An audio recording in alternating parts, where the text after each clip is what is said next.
Indonesian Development and Studies. On behalf of the committee, we wish to extend our warmest welcome to all guests of honor, moderator, presenters, and participants to this session.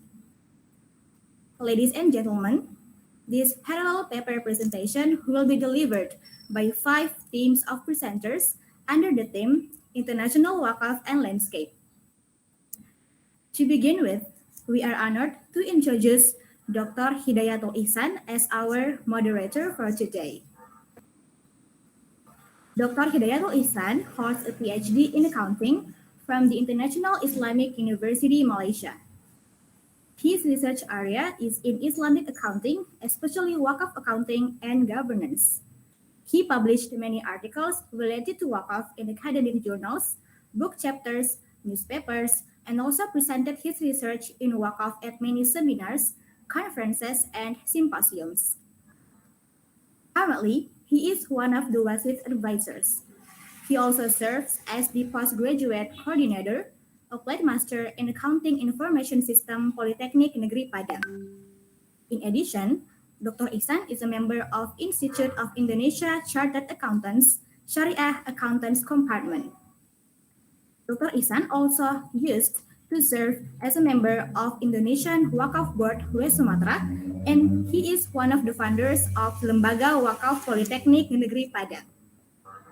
Without further ado, I'd like to invite Dr. Ihsan to moderate this session. Ladies and gentlemen, please welcome Dr. Hidayatul Ihsan. Time and place are yours. Thank you, Sister Rifa. Can you hear my voice clearly? Yes, sir. You're audible. Okay, thank you. Thank you.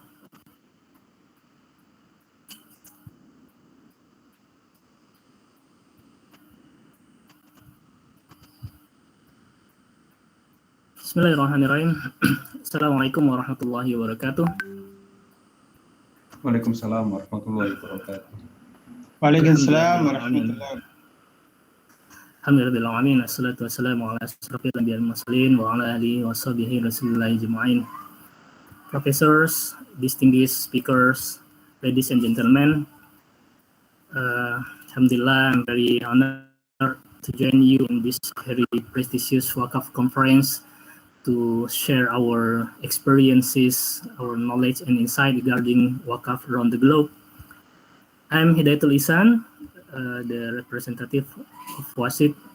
Today, I'll be chairing this session. And Alhamdulillah, we already have 5 prominent scholars that will be presenting their research regarding Waqf from different perspectives. Before we start this session, I would like to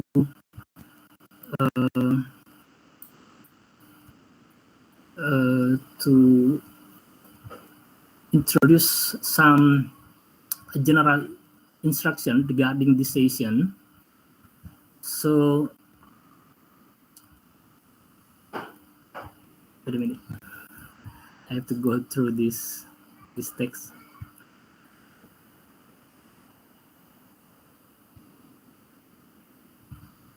So, during the presentation, I hope all participants will stay muted the microphone when the presenter presenting their paper. Supposedly, the question and answer session will be conducted at the end of the presentation, but I would like to make it after each presenter presenting their paper, so we can directly do the question and answer session once the presenter finish their presentation. And you should be aware that the question should be in the written form, so there is no live question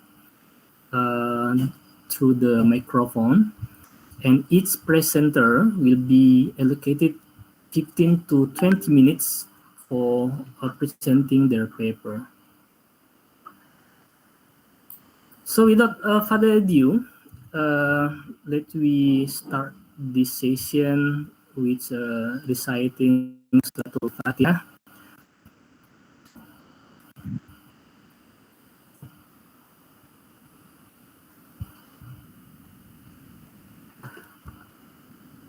All right, ladies and gentlemen, I would like to make sure that all microphone from the presenter is working properly. So let me greet one by one. First, I would like to start from Brother Shahrudin. Assalamualaikum, Brother Shahrudin. Waalaikumsalam, Dr. Okay, Hidayatul Ihsan. yeah, I can hear your voice very clear here. Alhamdulillah. Alhamdulillah. So the next presenter is Sister Mega TR Lui. Mega or brother? Sister or brother?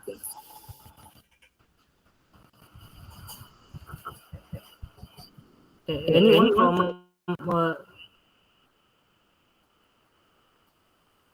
Sister Mega or Ahlis Fatoni Muhammad Fakhrul Razi? Anybody's around? Okay. Otherwise, I would like to greet Brother Lutfi Joko Jumeno. Assalamualaikum warahmatullahi wabarakatuh. Waalaikumsalam warahmatullahi wabarakatuh. Jelas Apa kabar, ya? Pak? Baik, jelas ya. Alhamdulillah. Makasih. Okay. The next presenter is Brother Jawad Ali. Assalamualaikum, brother. Brother Jawad? Waalaikumsalam warahmatullah, doctor. I am here. Okay, okay. Your voice is very clear. Thank you very much. Last but not least, Dr. Muhammad Zahidul Islam. Ya, Assalamualaikum. Ya, Salam. Dr. Muhammad Tuhim ya, he will present on behalf of me. All right. Yeah, Thank you. Tuhim. Thank you for your information. All right, professors, distinguished speakers, and ladies and gentlemen. So as I mentioned before, each presenter will be given up to 15 and 20 minutes to present their paper, and I hope they can share their slide from the side. Or maybe Sister Rifa, anybody will assist to share the slide? Sister Rifa? Okay. I hope each presenter will be sharing their slide from the side. Right. Yes, sir. For the first, the committee will assist. all right. Thank you, sister. I would like to invite Brother Shahruddin Indra. He will be presenting a paper titled Factors Influencing Intention of Millennial Generation to Endow Cash Waqf. It is based on evidence from East Java, Indonesia. This is very interesting. And if I'm not mistaken, Brother Sarudin is a PhD candidate in finance, or maybe already completed in the International Islamic University, Malaysia. After a while, inshallah. Your dua.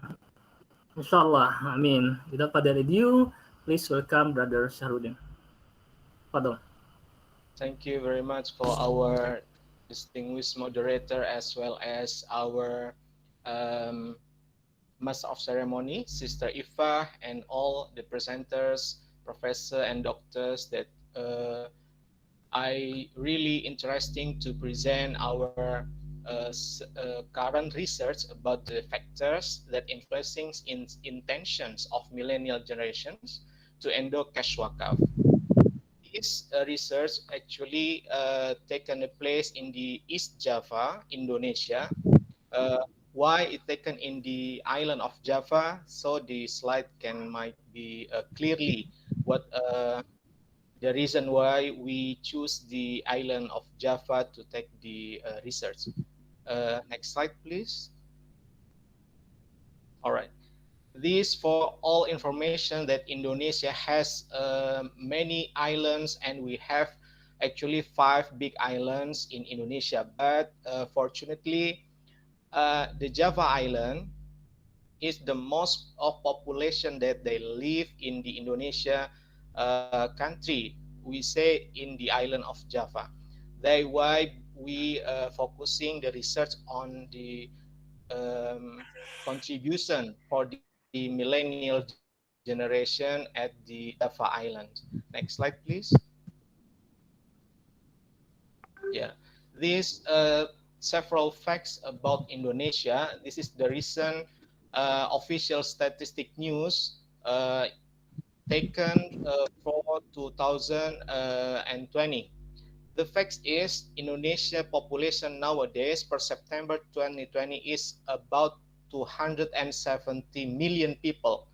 That we can imagine how the huge population and how as well as the huge potential of our generation, as well as the percentage of working age population, which in between age 15 to 64 is about 70 and more percentage of our population in Indonesia. This can imagine that how the Indonesian people nowadays can struggling to work because of this demographic bonus of population. As well as sex ratio is male population more than female population that we have in Indonesia, alhamdulillah. As well as population growth rate in 2010 to 2020 is 1.26%.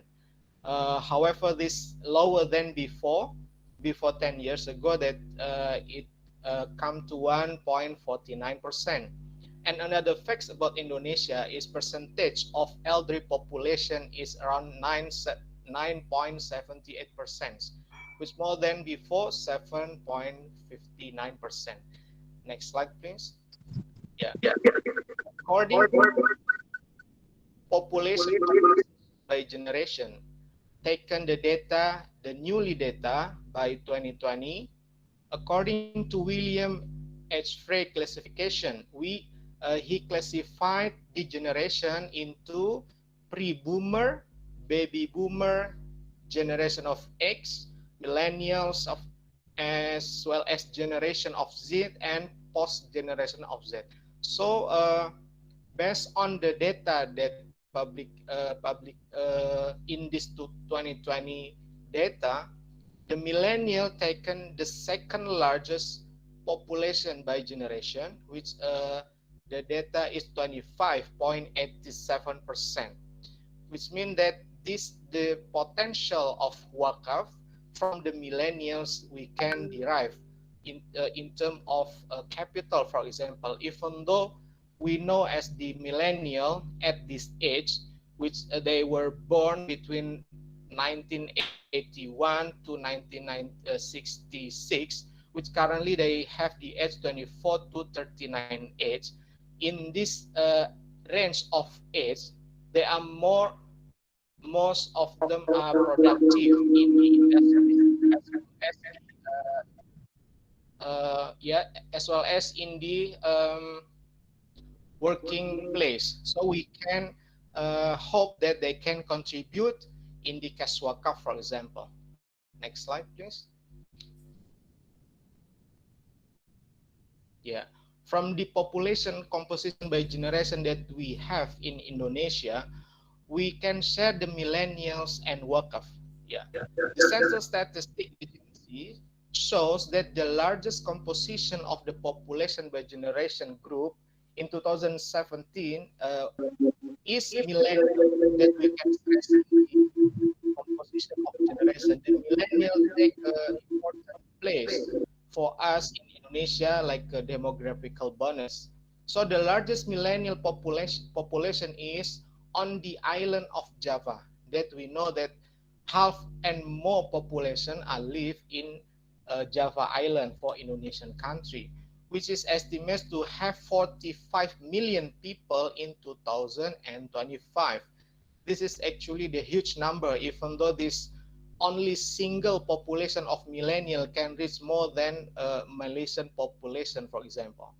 So Waqf assets that we have in Indonesia has a potential to reach 2,000 trillion rupiah, or about equal with the 140 billion USD, which might be covered 72.73% of state spending in nowadays 2021.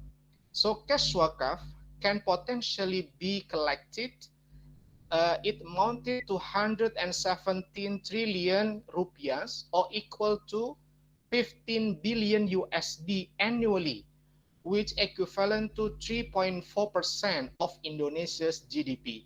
That we can imagine how the huge potential of wakaf, of asset wakaf, as well as cash wakaf that we have in Indonesia.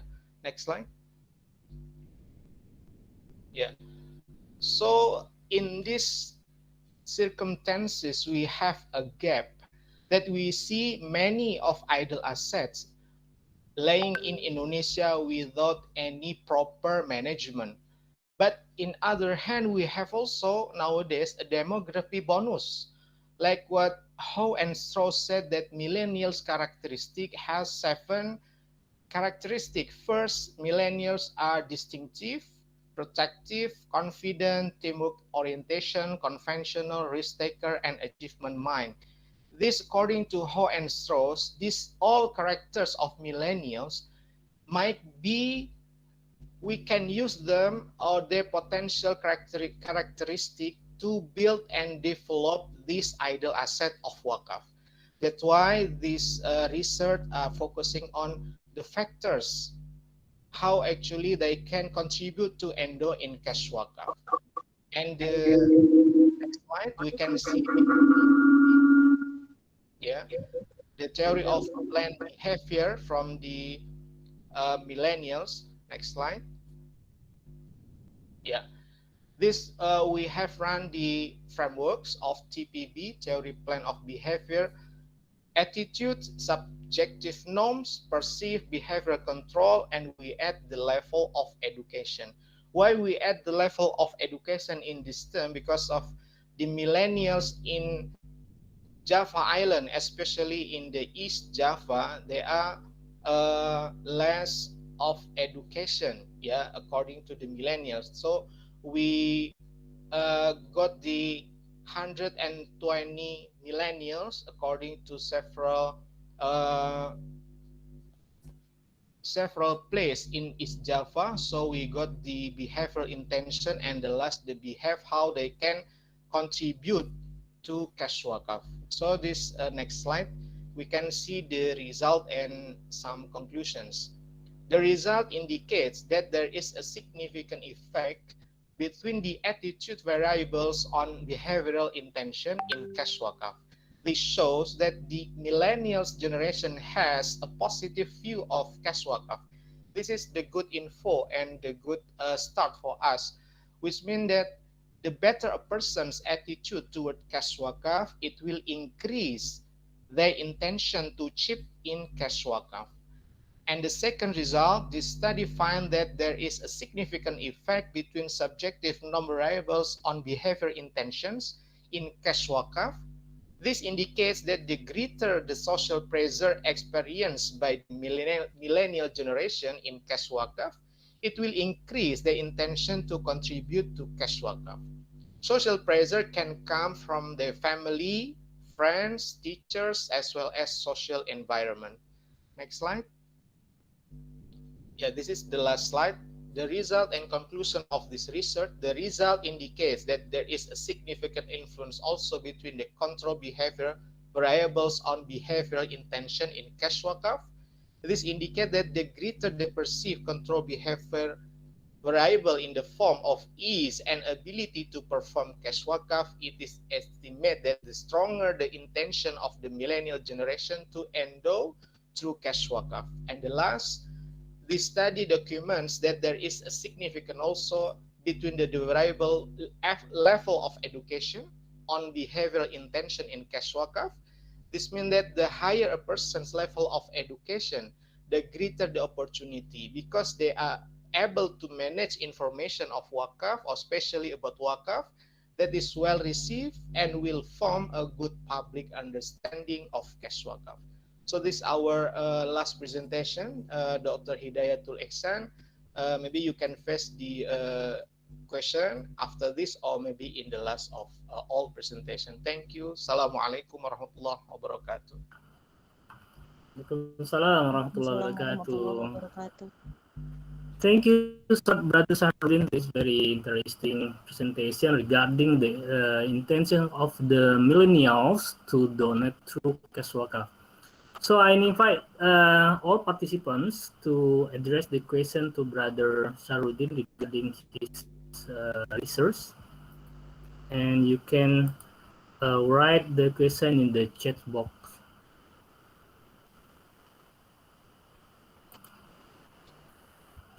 Anybody?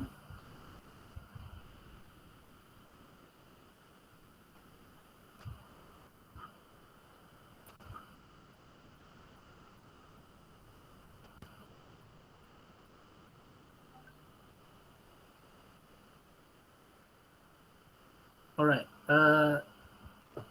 If there is no question, can I ask a question as a moderator, Brother Sahrudin? Welcome, Doctor. Wait a minute. Okay. But this is a very, very simple question actually. Your research is regarding the intention of millennials to donate through cash wakaf.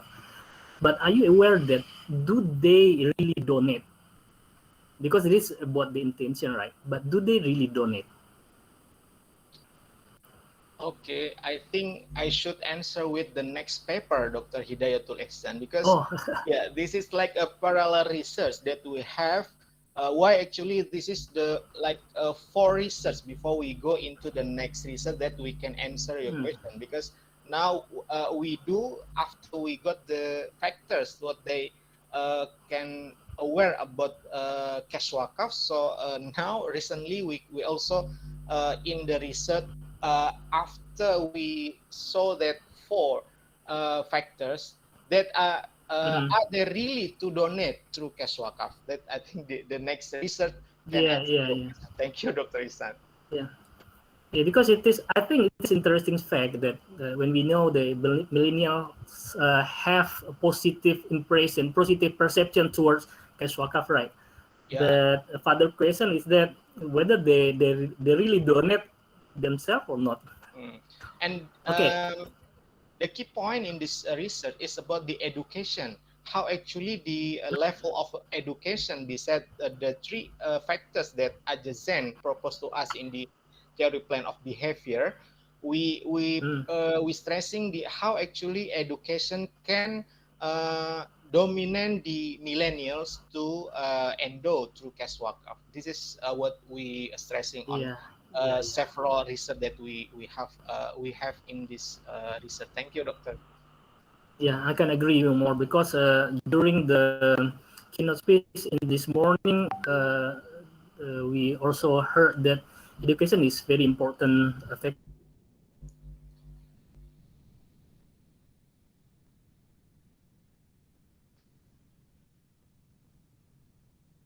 for question and comments from the participants regarding the paper that have been presented by Brother Sharudin. And I'm moving to the next presenter that will be presented by. I'm a little bit confused because in Indonesia, Mega should be female. Sister or brother Mega TR Luik, they will be presenting paper entitled Utilizing Permaculture to Develop Abundant Wakaf Land in Resolving Food Insecurity. But let me greet sister or brother Mega. Are you around or not? Bismillah, Ustaz. Oh, okay. Brother Ahlis, Fatami, you are presenting? Yeah, yeah. I will be your Okay, thank you. boss. Okay, okay, thank you. Okay. Uh, okay, I have not received your CV so far. So before presenting your paper, I would like you to introduce yourself shortly. So without further ado, I invite everybody to welcome Brother Ahlis Fatami. Please welcome. Can anybody assist Brother Ahlis to share the slide? All right. I will share by myself, inshallah. Okay, all right. Bismillahirrahmanirrahim. Assalamualaikum warahmatullahi wabarakatuh. Salam. Innal hamdalillah nahmaduhu wa nasta'inuhu wa nastaghfiruh wa na'udzu billahi min shururi anfusina wa min sayyiati a'malina. May yahdihillahu fala mudilla lahu wa may yudlil fala hadiyalah. Asyhadu an la ilaha illallah wahdahu la syarikalah wa asyhadu anna Muhammadan abduhu wa rasuluh. Alhamdulillah, praise be to Allah Subhanahu wa taala because of his kindness, his gracious that we can gather in this platform to discuss a very important topic, mashallah.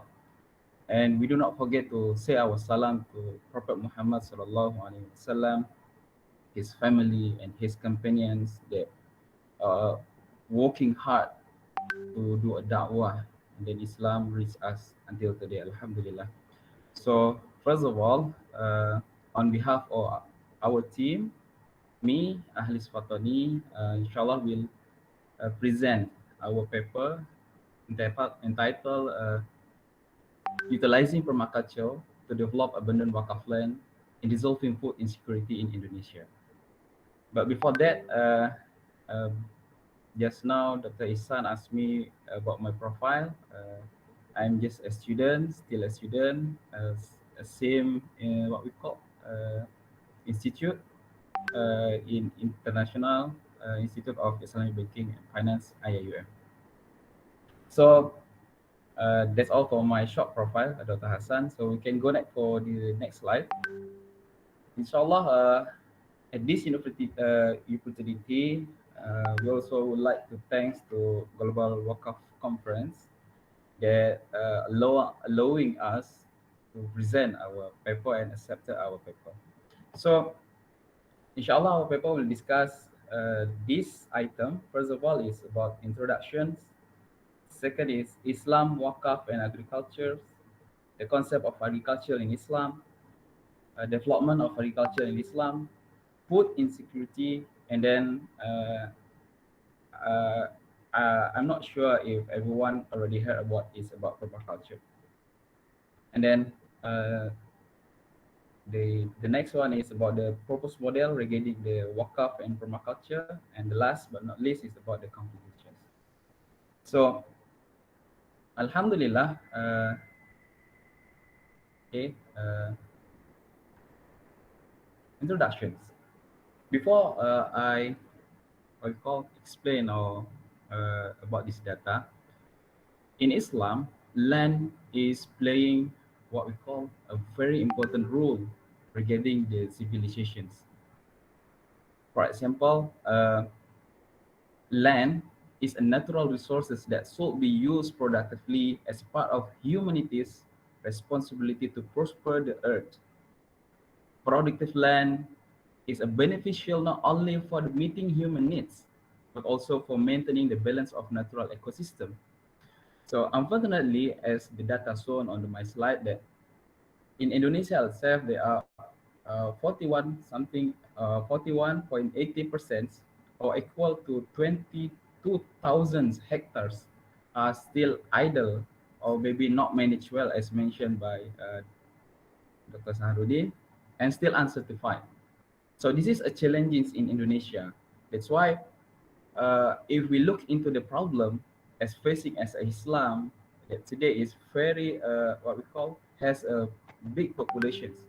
So based on the FEO or Food and Agriculture Organization by United Nations, it mentioned that there are 2.4 billion people facing food insecurity. So and then 902.8 million were in very severe stage. So what is the meaning of very severe stage? It means that uh, these people, even a day, they do not take any food, even a little in a day. So the cause itself is because the economic, or maybe the cause itself is there is no any production regarding the agriculture in their territory. Okay. In addition that, uh, sorry.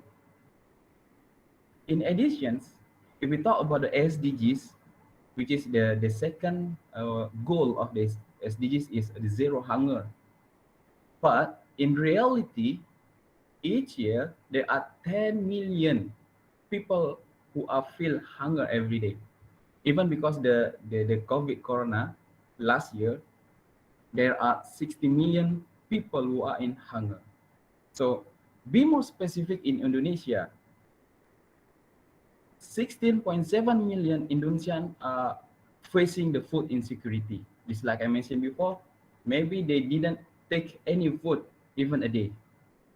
And then including in that number, 7 millions are stunted children because the food is not has any what we call nutrition, the lack of nutrition. So that's why we have the potential is there. We have the idle land, which is will produce more food, more nutritional food for the our people in Indonesia. So that's why we what we call we came to the idea that how we manage the idle work of land to become permacultures. So inshallah, in the next slide, I will try to elaborate what is the permaculture is. So next, okay, I will not talk about a lot about regarding the Waqf itself because I believe that everyone here already aware that what is Waqf and what is the benefit of Waqf, and then we will know that all the Waqf is only has their own pros. I mean, I believe that.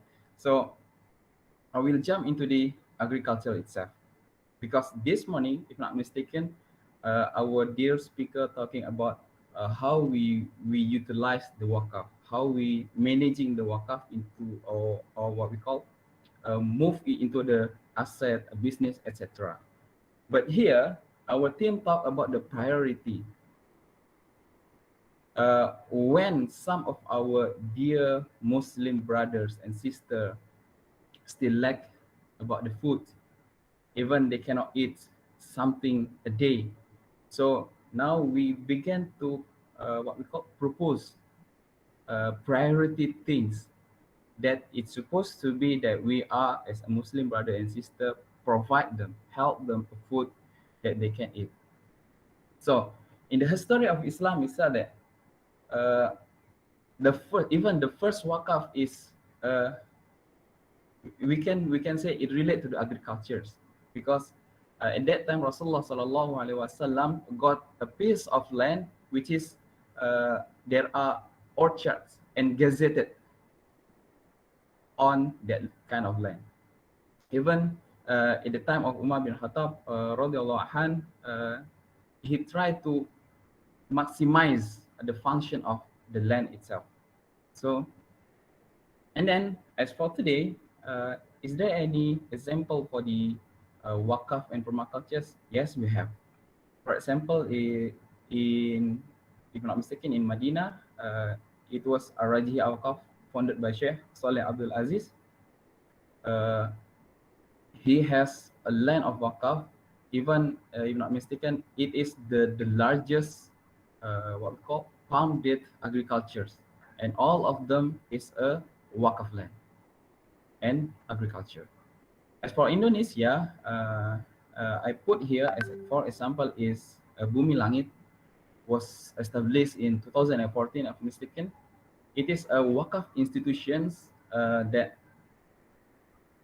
try to manage idle lands in if not mistaken in Yogyakarta and with permaculture concept.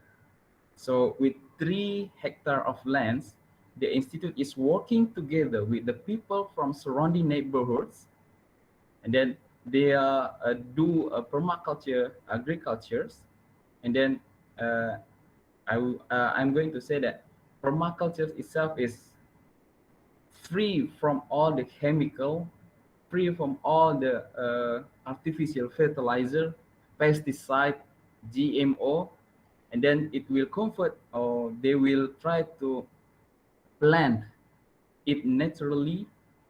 They will utilize or working together with nature, and inshallah it will be a sustainable living for them.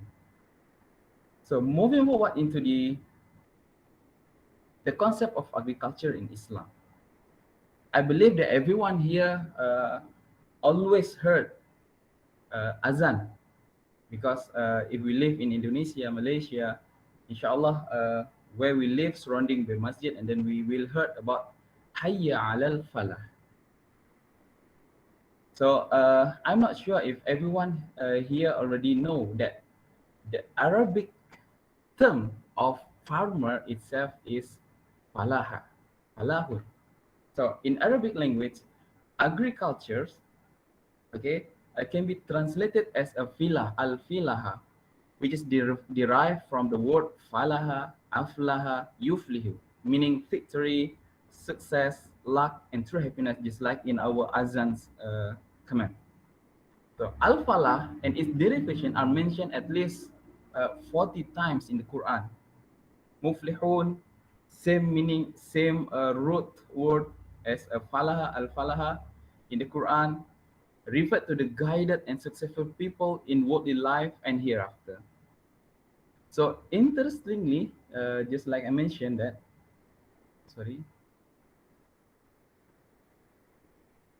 Interestingly, falah or farmer shares the same root word with al-falah. Okay, and then uh, the same root is which is a fa, lam, and alif, and ha or al-falaha. The transformation of falah become falah, forming a new meaning, namely farmer. So the word aflaha originated from al-falah or al-falaha, which means splitting, turning the ground. So just like what our farmer doing, they are splitting to the ground and then put the seed, and then they will taking care of that seed until they will harvest them. So based on this word, the farmer referred to al-falah because a farmer traditionally perform his agriculture activities by hoeing to split the soil, putting seed on it, just like I mentioned before, and then continuing with the usual farming process, caring for it, making irrigations, adequate fertilizer, and so on, until the harvest is expected. So the agriculture process and activities give rise to the meaning of al-falah and al-falah. So, from the Islamic point of view, agriculture activities are not only rewarding for the producers, I mean the farmer, but also regarded as an act of submission to Allah Subhanahu wa Taala. Because at the same time, the harvest give benefit to the surrounding community and other creators. It is considered as charity explained by Prophet Muhammad SAW in one of his hadiths that there is none of among the Muslims who plants a tree or sows seeds and then a bird or a person or animal eats from it, but is regarded as a charitable gift for him. So that's why permaculture is established, because if we are utilizing with the chemical pesticide, if we put a GMO, if we put something harmful for the insects, for the what we call for the bird, so this hadith cannot be accepted anymore. Because why? Because we put a border between our plant with other creators. But in Islam, we should share it with the other creators as well. MashaAllah. So that's why falah itself is happiness, is a victory. That's why there is no shame if we are becoming a farmer. There is no shame anymore if we become al-falah itself, a victory itself. So that's why the priority that we are utilize our idol wakaf to provide the foods to what we call to ask all our Muslim brother to become a victory, inshallah. So Brother Ahlis, sorry, you have yes, 5 more minutes. okay, mashallah. Okay. Sorry, thank you. It's okay. Talking about the agriculture in Islam, as I mentioned before, agriculture is in Islam is or as well take a part of what we call uh, important things. Even there is a hadith of Rasulullah Sallallahu Alaihi Wasallam. One of the best job is a farmer. So uh, I believe that everyone already heard what is Kitab Al-Filaha or Book of Agriculture was written in 6th century by Abu Zakaria bin Muhammad, or better known as Ibn al-Awwam. So in this book, he wrote everything about the agricultures. In this book, he wrote about how to do a plantation, how to do a natural plantation, and etc. So moving forward, even as I mentioned before, in the time of Rasulullah Sallallahu Alaihi Wasallam, he got that orchard lands as a waqf. When the time of Umar bin Khattab, they have a huge of land, idle land, and then they convert it into the agricultures. Even in the time of Harun al-Rashid, uh, he create or establish a specific policy to reduce the tax for the agricultures. So food insecurity. Why does the food insecurity has happened? Because increasing demand from the middle class in emerging countries, because the modern country eats more. That's why we have what we call food waste, and then less food production, because nowadays they are do a monocrop agriculture. They only plant a specific plant, which if this coming of insect or what we call they are didn't success in their harvesting, so everything will be lost. And then the production of biofuels, the rising price of oil, etc., conflict, lack of adequate infrastructure, weak commodity price, etc., etc. So even in what we call in Indonesia itself, uh, Indonesia is a rank 65 out of 113 countries for its global food security index. If it compare into the like I said before, nutritiousness of the foods, Indonesia is ranked 89 among 109 countries. So what we eat is not very nutritious. Even there is a report that from 1970, the nutrition of food today is decreased until 60 or 70%. Okay, so that's why we try to promote the permacultures, because in permaculture we have 3 ethics and 12 principles. For example, for its ethic is, first of all, is care for the earth, which means they will try to work together with nature. They will not use any harmful of a chemical, not only harm for the farmer, but also not harm to the insects, not harm into the other creatures, even not harmful into the soil itself. So care for people. And then because we will ask together the community, because this permaculture is working together with the community. And last is fair shares. We will share our harvest foods into the needy, into our neighbor. Even in permaculture, if we utilize 1 acre, it can feed about 50 people or 50 family. So here is the what we call the principle of the permacultures.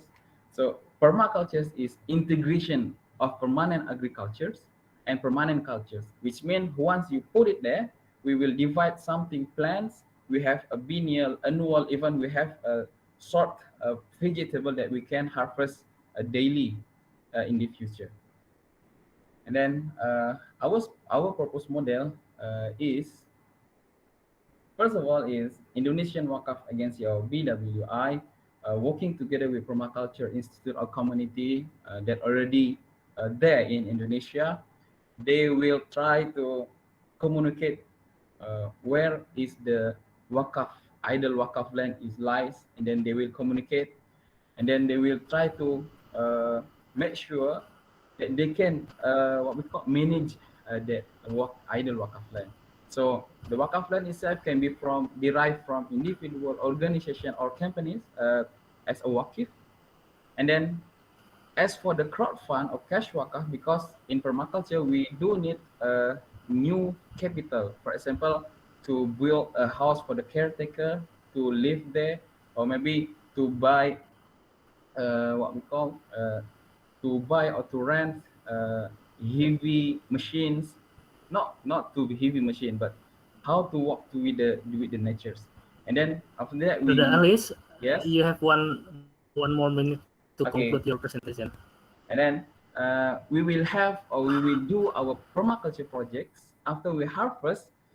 The 3 ethics is the most important things that we are to do first. First of all is earth care. That is we need to take care our agriculture or our permaculture itself, people care and fair shares. If there is any extra of the harvest, then we can do a side business, which is we can sell a vegetable, we can sell fruits. Even in permaculture, it's not only talking about the plant, but we also talk about the livestock. Okay, so whatever we got from the side business, and then it should be our income. Then come again, we will try to reroute again to funding our another project to utilize another idle Waqf land. So for the conclusions, the golden history in Islam already demonstrate that Waqf and agriculture are closely interviewed to the prosperity of Muslim and humanity in general. Conventional agriculture system today not only causes hunger because they only talk about the quantity, okay, and food insecurity, but also induce great damage to the earth ecosystem, such as soil, water, and air pollutions, which threaten human survival due to a massive use of chemical, fertilizer, herbicide, pesticide, and GMOs. Third is permaculture, which is part of regenerative agriculture, offer agriculture management that is in harmony with nature rather than against it, which is not only a solution to food insecurity, but also a component of improving the earth environment. And as well as this permaculture also promote that what we call sovereigns, that we can be an independent to our own food. And lastly is the permaculture concept has been successful in many regions of all the world, particularly in the red lands of the Middle East, because there is a project of Waqf land, which is namely is the greening the desert. So they are utilizing this permacultures, and then even the deserts can become a green. That's all from me. Allahu alam bisawab. I'm sorry for my mistake and extra time. Assalamualaikum warahmatullahi wabarakatuh. Waalaikumsalam warahmatullahi wabarakatuh. Thank you so much, Brother Ahlis, for the very interesting presentation. Actually, agriculture is not something new in Waqf, I think, but putting the perspective of permaculture as presented by Brother Ahlis is very interesting idea. And for me, it is new insight when he explained about the same root of the word falah as the success and falah as the farmer. So it is a new perspective for me. Thank you so much, Brother Ahlis, for this this insight. And I'm inviting the participants to address the comments and question to Brother Ahlis regarding the permaculture in developing Waqf assets to solve the problem of food insecurity.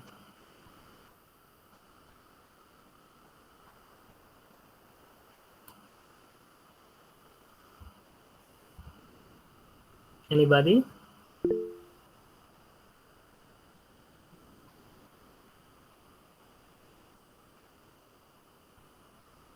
All right. Otherwise, I will proceed to the next presenter. Brother Ahlis, please stay online because we will perhaps after all presenter presenting the paper, there will be a question will be addressed to you. Okay? Yeah, excuse me, Mr.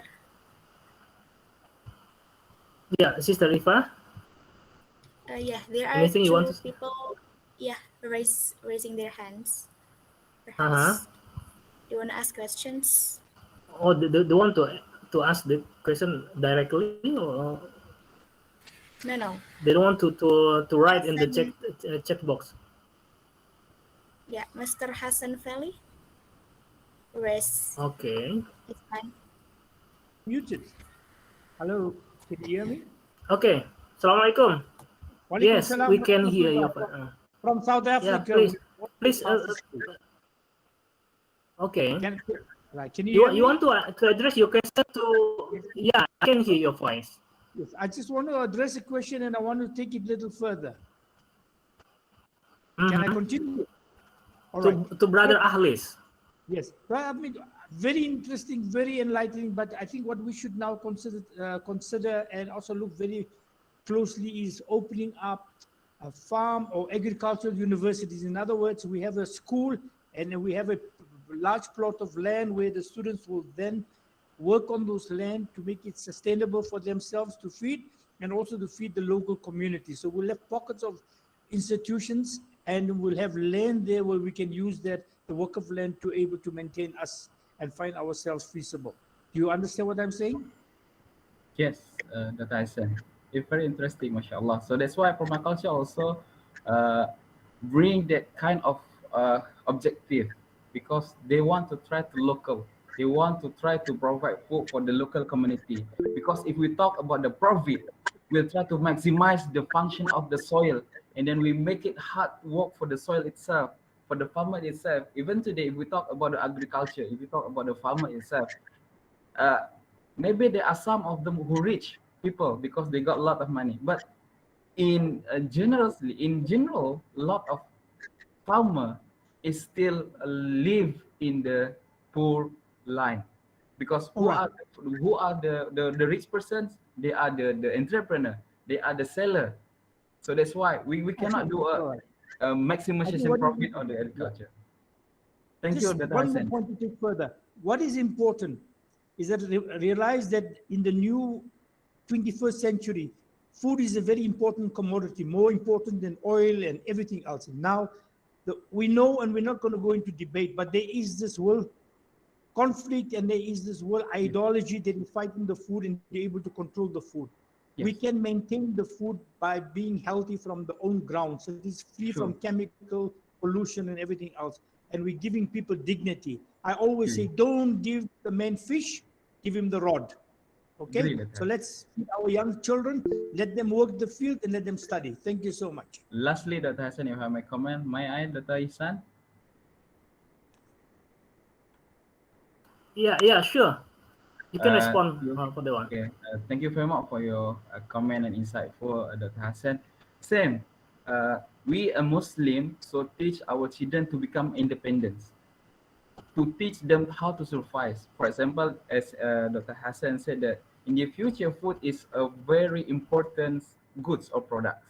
So why didn't school, why didn't the university teach us, all the people, all the Muslim, how to plan our food, how to grow our own foods? Because it's very simple, it's very easy.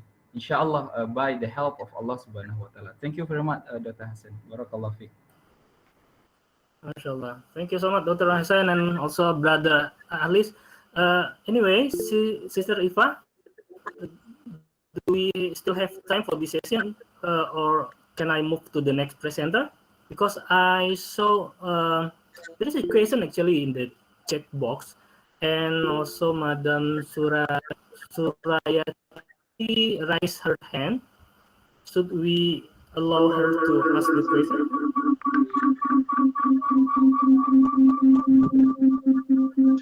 Can I speak? But it is echoing.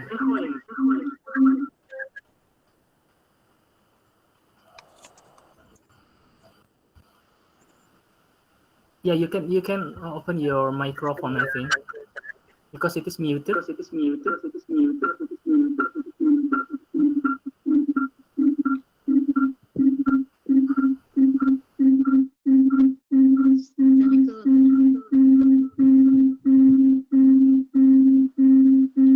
Or perhaps you can write in the chat box because it is echoing.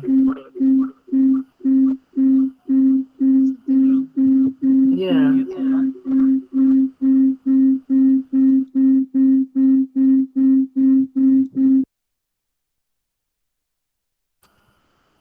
I hope you can write in the chat box. Then later on, I will read the question and address to the presenter.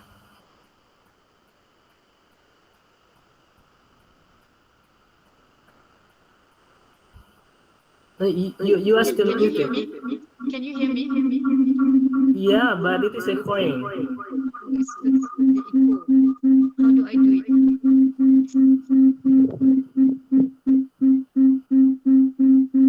Please just write.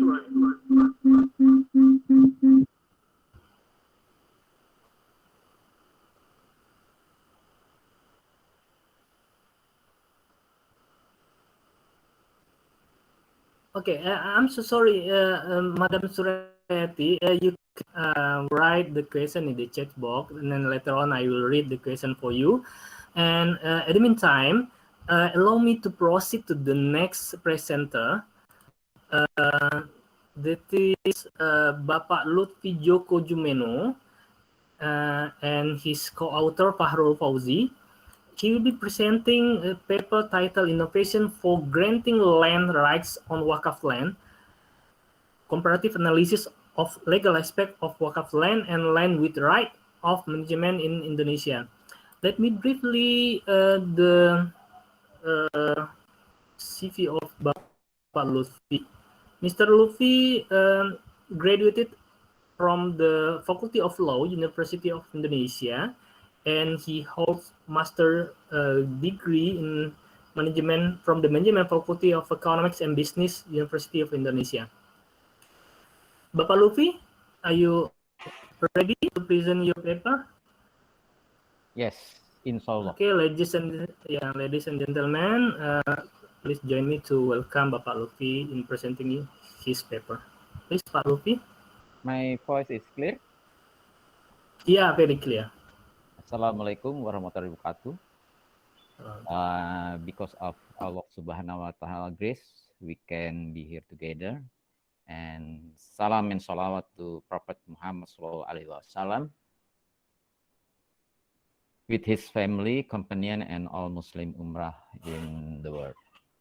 So, our presentation title is Innovation for Empowerment of Waqf Land Right, Comparative Analysis of Legal Aspect of Waqf Land and Land with Right of Management Indonesia. Please continue the slide. So, Indonesia is the largest Muslim population, as you know. Then Indonesia support the existence of Waqf lands. The proof it is government support is law number 41 of 2004 concerning Waqf law and its implementing regulation. But in practice, there are still many Waqf land that are not used productively. By on data from the Indonesian Waqf Board or BWI, the potential for Waqf asset per year reached 2,000 trillion rupiah with a Waqf land area of 402,000 hectares. There are two main problems cause of Waqf land to become abandoned. First, Waqf land is abandoned because there are no funds to build in according to the Waqf intention. And second, Waqf land that has abandoned due to the purpose of the Waqf promise by the Waqf is less beneficial because the same facilities as promised by the Waqf are already available. That's why this article aims to provide an idea for innovation in realizing the granting of land right on Waqf land to increase the optimization of Waqf land without eliminating the fundamental assets of the Waqf itself. Please continue. This concept have a research method is normative juridical research. Then the data analysis techniques used in this research is the qualitative data analysis techniques. Please continue. Overview of Waqf. I think everybody knows very well about Waqf and Waqf land. I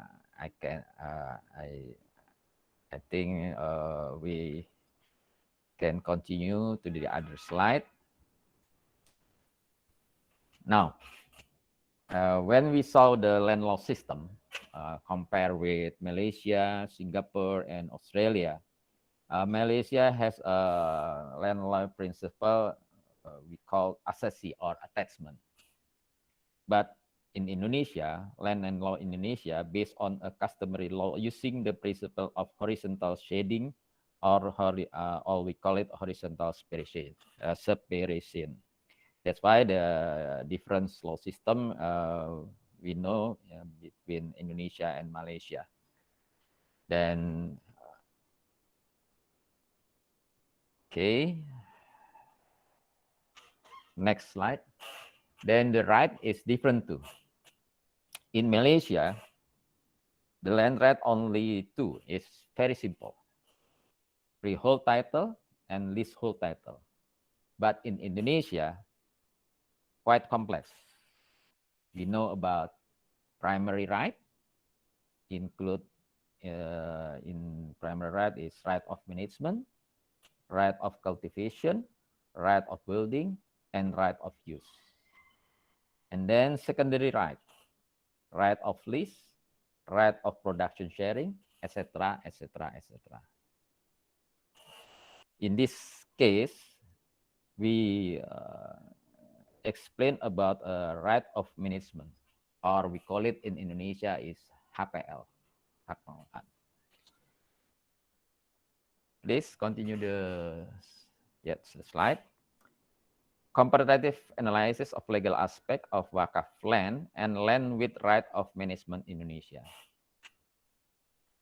According to Mr. Budi Harsono, the professor of land law in Indonesia, state that from control authority, there is a tendency to specify further the status of land which was initially included in definition of state land to become Waqf lands, right management land or HPL, like I told you before, customary lands, right, tribal lands, forest zone lands, and remaining lands.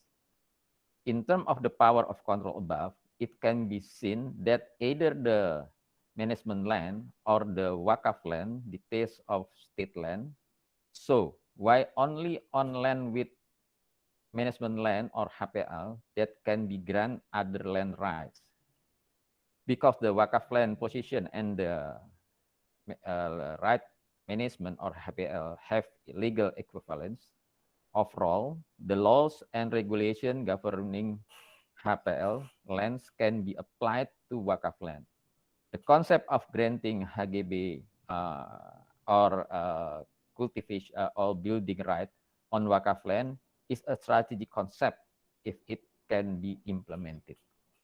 Then you can write or see in table 1 the similarity of Waqf land and HPL or land management. Indicator land control or Waqf land, the right of control is the state because implemented authority is partly delegated to the other to the holder, and so on and so on. Proof of the land, Waqf land has a certificate, and HPL or management land have the certificate too.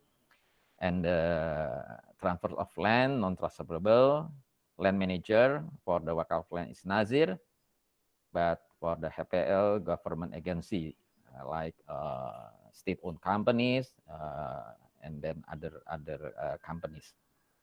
Then the other slide, what right above the right of management and Waqf land? It is the same right. Right of cultivation, right of building, and right of use.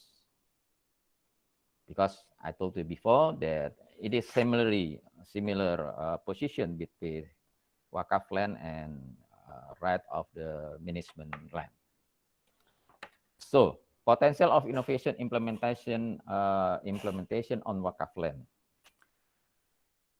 We divided to the potential benefit for the third party who wants to claim right on Waqf land are freedom in relatively high land acquisition costs if they go through the land acquisition process for the commercial purpose, and additional capital if needed because it can guarantee land right on Waqf land with mortgage institutions subject to Nazir permission as Waqf land manager. From the Nazir side, as the manager of Waqf land can also benefiting from the Waqf, this concept also provide benefit in the form of getting income from the cost of using Waqf land, which must be paid in advance by a third party when they want to get land right on Waqf land. 2, get income from the cost of recommendation given by third parties when they want to extend their land right. And the last regulation, Government Regulation 18/2021, and the annual mandatory fee that a third party must pay to Nazir land. There is a new rules. Conclusion. One of the alternative option for productive Waqf land in the granting of land right on Waqf land and land with the right of management have some similarities in legal aspect. Two, third parties benefit from the freedom of land acquisition, like I told you before. There is a benefit from third parties, and Nazir is also get a benefit. But the main issue what we have to do as an innovation, it requires the support and participation of policymakers such as the government of the Republic of Indonesia, the Indonesian House of Representatives, and the Indonesian Waqf Board to issue a practical legal basis for the application of this innovation. Jazakumullah khair, and wassalamualaikum warahmatullahi wabarakatuh. And Dr. Hidayatul, if Waalaikumsalam. with your permission, if we discussion with legal aspect in Indonesia, let me explain with in bahasa because it is very legal. But for the general, we can discuss in English. Thank you for All right. Mr. Thank you so much. Hidayatullah. Okay. Thank you so much, Mr. Lutfi. So it is very interesting topic actually. He tried to propose an alternative option to make the Waqf, the idle Waqf land become more productive. So I invite everybody to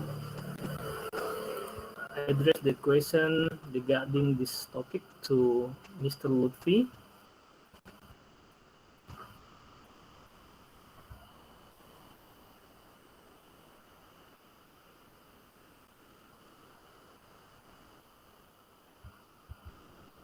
Anybody?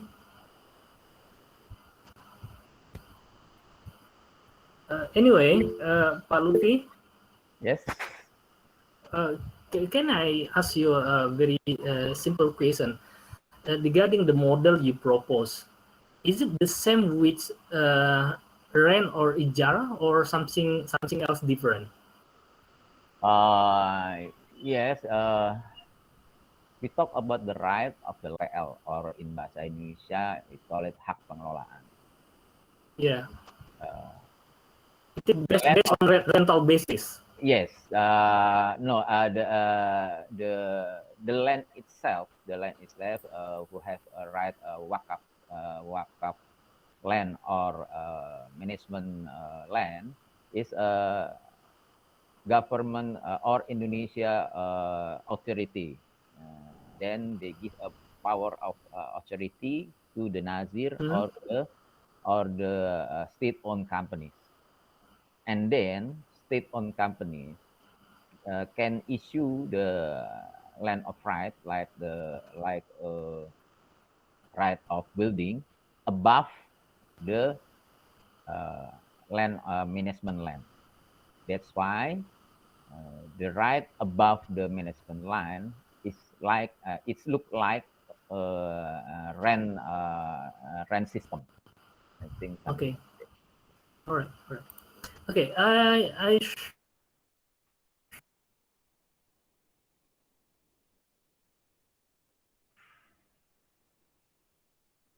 Sorry.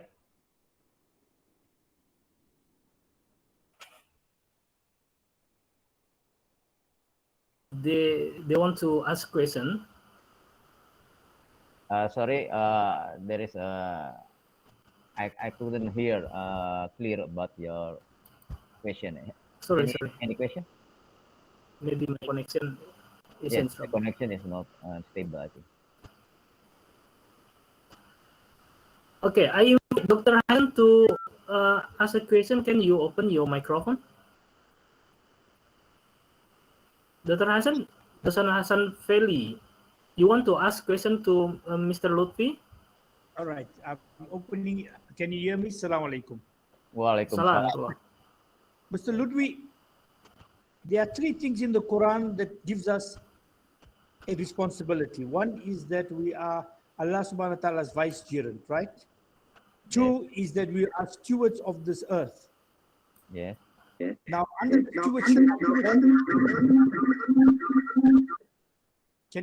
can you hear me? Not Hello? clear. Not All clear. right. Can you hear me now? We are responsible as stewards of this earth to look after the earth, the ecology, and everything else. You understand that, right? Yep. Yep. Now, we have a lot of land, and we have also a lot of money that of Waqf, which is put into trust, and that money is sitting idle. We need people to be more proactive, not waiting for opportunities of investment. The greatest investment of the Waqf is not in getting interest, but in human development, and that is education. We should use as much money of Waqf and the land in educating the new generation. Because remember, modernism and modernity and liberty is killing the ummah of Rasulullah Sallallahu, and you can see in the world, we have no leaders. So leadership, transformation leadership is an important facet of Waqf. Like in the old Turkey, they had these transformational universities. We have to start creating places to indoctrinate and teach our youth about leadership. Jazakallah khair. Thank you. And I Can thank you Thank hear you. clearly, Mr. Luffy? Yes, very clear. Thank you very much about the comment from Mr. Hassan. If I'm not mistaken, he is from the South Africa, is it? Then, yes, Mr. Hassan, education for the people is very important. But in Indonesia, we have a Waqf land. We have a Waqf land, but usually Waqf only used for the three things: a mosque, madrasah, and makam or grave. That's why we have to break through the regulation. We find the loophole of regulation in Indonesia. That's why I told you that complexity regulation in Indonesia get opportunity for us, different with in Malaysia. In Malaysia, because I think they didn't know about the land management like in Indonesia, but Indonesia have land management is not the owner of the land, but just get the power of authority from the government to use the land. I agree that we have to give education. That's why in the conclusion I said that we must have a strong leadership from the government and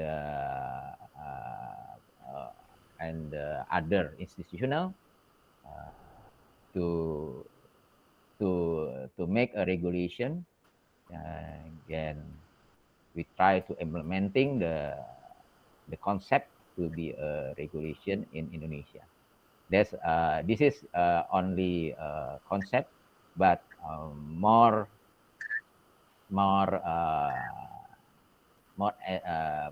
other work we have to do, and very long journey to get a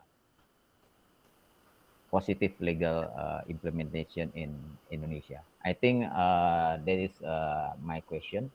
And thank you very much for your kind question. Okay, thank you so much, Mr. Luffy, and also I'm thanking Dr. Hassan for the comment. So the point he tried to address is regarding the importance of education in Waqf. So I cannot more agree with that.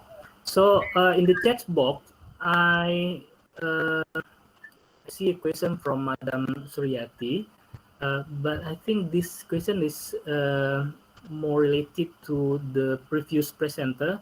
So I will keep this question and I'm moving to the next. I will ask later on. I will move to the next presenter. We still have two paper from different region. One is from India and another one is from Bangladesh. This is a very interesting evidence they try to present. The next presenter is Brother Jawad Ali. Brother Jawad Ali is currently a PhD candidate at the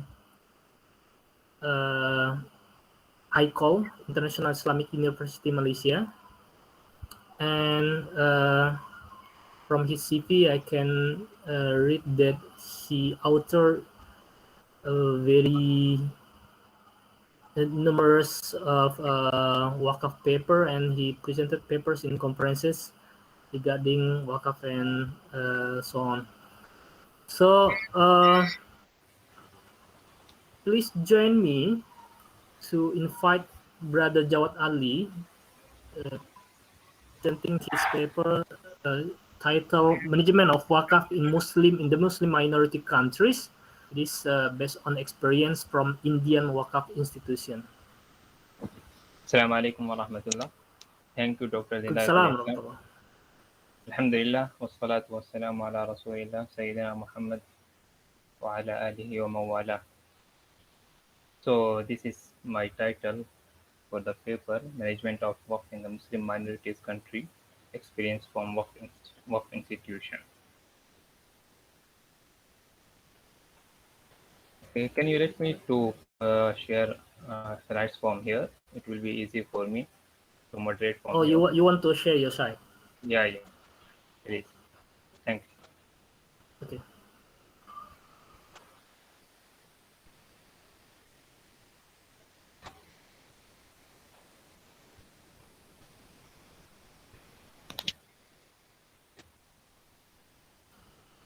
Can you allow me? Can you allow me to share? Can you allow me to share the slides? Maybe someone can assist Brother Jawad to share the slide. The operator or maybe the host. Okay. Sister Rifa?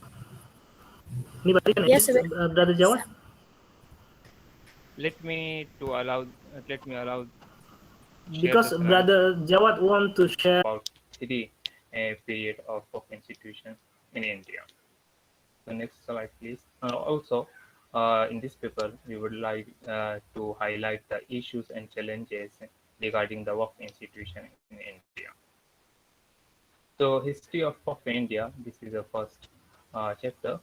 So, Waqf is believed to have existed since the earliest arrival of Islam to the country. When Muslims came to the country, so they donated for the Waqf.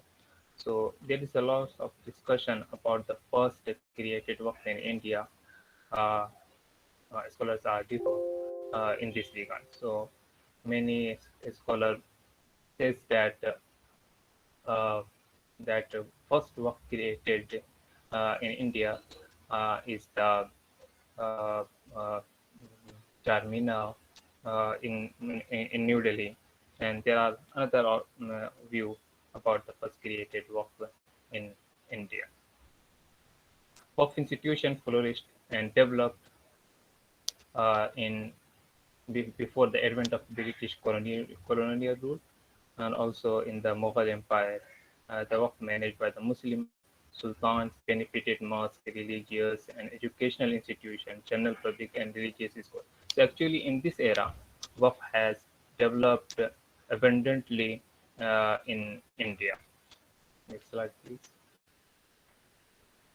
However, after the fall of Mughal Empire and at the advent of British rule, this economic institution, the Waqf, fell into this area along with other institutions, religious institutions, and British Empire destroyed the institution of Waqf by changing various rule, regulation about the Waqf, and also other institutions, the religious institution. At present, according to such a committee report, which has reported in 2006, the total value of Waqf property is around 500,000 assets, having a total area of 6,000, 100,000 acres with a market value of more than 60 billion Indian rupees in 2000. So this has reported in 2006. It is further estimated that if this property are utilized in valuable and profitable resources, they can produce and generate at least a minimum return of 10%, which is about 120 billion Indian rupees per annum. So we can imagine how huge the amount is and how huge the property of Waqf is in India. Next slide, please.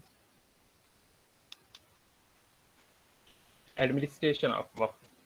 So in post-independent India, Government of India passed the Waqf Act 1954 Waqf Act. What's the aim of this act?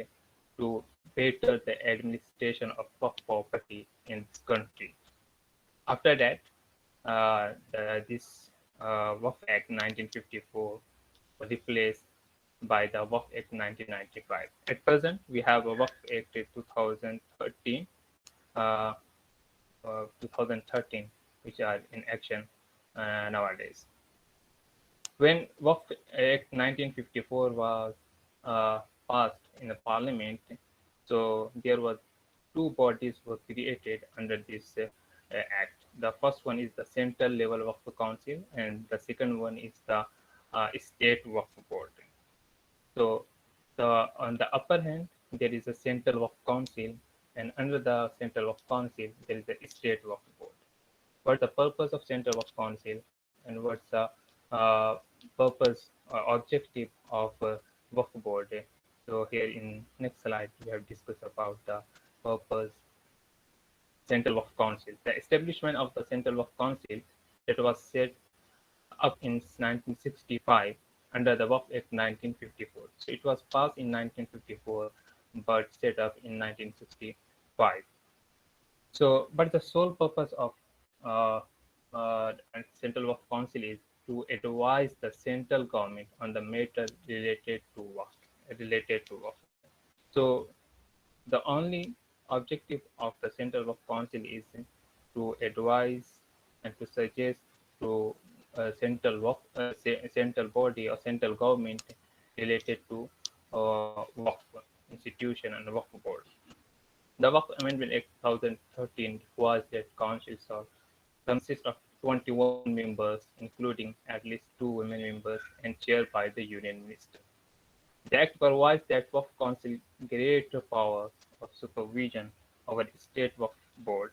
As per the official directive, every Waqf board is required to pay 1% of its total annual income for this purpose for the Central Waqf Council. Next slide. So it's about the Central Waqf Council. Here is the State Waqf Board. Under the Waqf Act 1995, the State Waqf Board are established by respective state governments for the general superintendence of all Waqf in state with 5 years as the term of office. So at present, we have around 32 or 33 Waqf state Waqf Board in each state, and each state has its own regulation. So to run the Waqf State Waqf Board. Under the Act of 1995, the Waqf Board of a specific state, including the Union Territory of Delhi, needs to have 7 to 13 members, including at least 2 women members, of which the majority are elected from the amongst the Muslim members of Parliament, state legislature, state bar council, and mutawallis. So it's the structure of the state Waqf Board. Next slide, please. In a state where so in India we have also Shia, and there are lots of properties related to Shia. And therefore, in each state where is the Shia in state where the Shia Waqf constitute more than 15% or more of the total Waqf properties, there should be legally a separate Waqf board for them. Otherwise, the Waqf properties will be merged in both Shia and Sunni if the percentage is not like that. The power of the administrating and managing the Waqf are not just vested with the boards themselves, this important domain is shared with the Chief Executive Officer of Waqf, who is appointed by the central government to interact with the Waqf boards. Slide. So it's about the uh, Central Waqf Council and State Waqf Board. We have very important role in Waqf institution in Waqf Board in India, the role of the Mutawalli. So traditionally, in India, or I think that everywhere, the founder of Waqf would himself act as a mutawalli, or he would choose an individual as a mutawalli to manage and to supervise the Waqf uh, that he or she has created. So, what's the role of the mutawalli? The primary role and responsibility of mutawalli include the administration, control, and manage of Waqf for the benefit of the beneficiaries. The Mutawalli of Waqf was only manager and caretaker. He is not owner of the Waqf property. Next slide, please. Mutawallis are appointed and can be removed by the board on the ground mentioned in the Waqf Act 2013. Though it's mentioned in 2013 that Mutawallis can be removed due to the various reasons, due to the mismanagement of Waqf property, disuse of Waqf property, but there is not any action if there is anything happen or mismanagement happen from the Mutawalli, from the side of the Mutawalli. So Mutawallis are not allowed to sell or to purchase the Waqf properties, not to give on lease. But because this is because there are lots of cases from the Mutawalli where Mutawalli has sold the Waqf property and given the Waqf property to another one and mismanaged the Waqf property. Therefore, there is a strict um, regulation on the Mutawallis, on the roles of Mutawalli. The Mutawalli is entitled to take a percentage of remuneration as specified by the Waqf. Since there is not strict action from the respective authorities, though law is very strict, but there is not action from the authorities, Mutawalli overlook his responsibility to deliver an annual report. So we don't have annual report, though it's clearly mentioned that the responsibility of Mutawalli is to deliver an annual report. Next slide, please. So this is main part of our paper, that is the issues and challenges in the Waqf board. What is the main issue and what's another issue in Indian Waqf board? The first one, and it is a very important, the occupation and encouragement of Waqf society is India. It's happened everywhere in India in each state, not the one and other. It happens in every state in India, and it's on a high level, not at the small level. So numerous properties have been illegally occupied by not it's about Hindu, it's not about the other community, it's about the Muslim as well. Not just other, but also Muslims are involved in. Not it's Muslim, also the members of the Waqf board are involved in the occupation of the Waqf property. So this is a main problem in Waqf property. The Satar Committee in 2006 reported that during the intervening 20 years, the Waqf properties have been significantly encouraged upon, and this is a continuous process. So it was reported in 2006 by Satar Committee, which was set by the Parliament, by Indian government. So committee reported that this has been done, encouraged upon the Waqf properties has been encouraged upon, and it's a continuous process. It has been going on. Not only that, but according to former member of Delhi Waqf Board, in interview, I have asked about the occupation of the Waqf property in India. So the one of the member of Delhi Waqf Board uh, answer me that the member of the board are also engaged in this business. They are involved in the occupation of the Waqf property. So next slide, please. So here I have mentioned uh, the properties that has been occupied by the government body. So there is a private body or individual. Also, there is a government body. Alone in Delhi, we can see here that Waqf property has been encouraged and occupied by the government authority. Delhi Development Authority (DDA) occupied 114 Waqf properties. Also ASI occupied 172 Waqf properties. Municipal Corporation of Delhi (MCD) has occupied 9 properties, and Delhi Transport Corporation (DTC). So, and it has been going on. Recently in this year, Delhi Police has tried to encourage the unoccupied the Waqf property, but due to the Muslim agitation and Muslim voice, they were not able to do so. So it's not. It has not stopped. It has been going on to occupy and to encourage the Waqf property. So this is a major issue we are facing in Waqf institution and in Waqf board in India. So next slide, please. Negligence by the overseer, negligence by the mutawalli. In India, we call the manager of the Waqf board, Waqf institution, who manage the Waqf property in each state, the mutawalli. So there are many cases where the mutawalli encouraged or manage with other people to misuse or disuse the Waqf property by giving them on lease on the cheap rent. So there were cases where the wealthy developers and businessmen located desirable and valuable Waqf land, usually in prime commercial centers, and strike a deal with the mutawalli and member of the state Waqf board. So the developer come to the mutawalli and other member of Waqf board, and they have a private contact, and they set up everything and took the Waqf property. As a result, they obtain a land for a long lease at well below market rates without following the Waqf Act's procedure or Waqf approval. So the value is very high, but they have a contract and below market rate, where Waqf property has lost the value of this property. We have next slide, please. So it was about the negligence by the overseer, negligence by the mutawalli, but unfortunately, the one who managed the Waqf property, Waqf assets, the mutawalli, in many cases there are unqualified mutawallis. They are not qualified.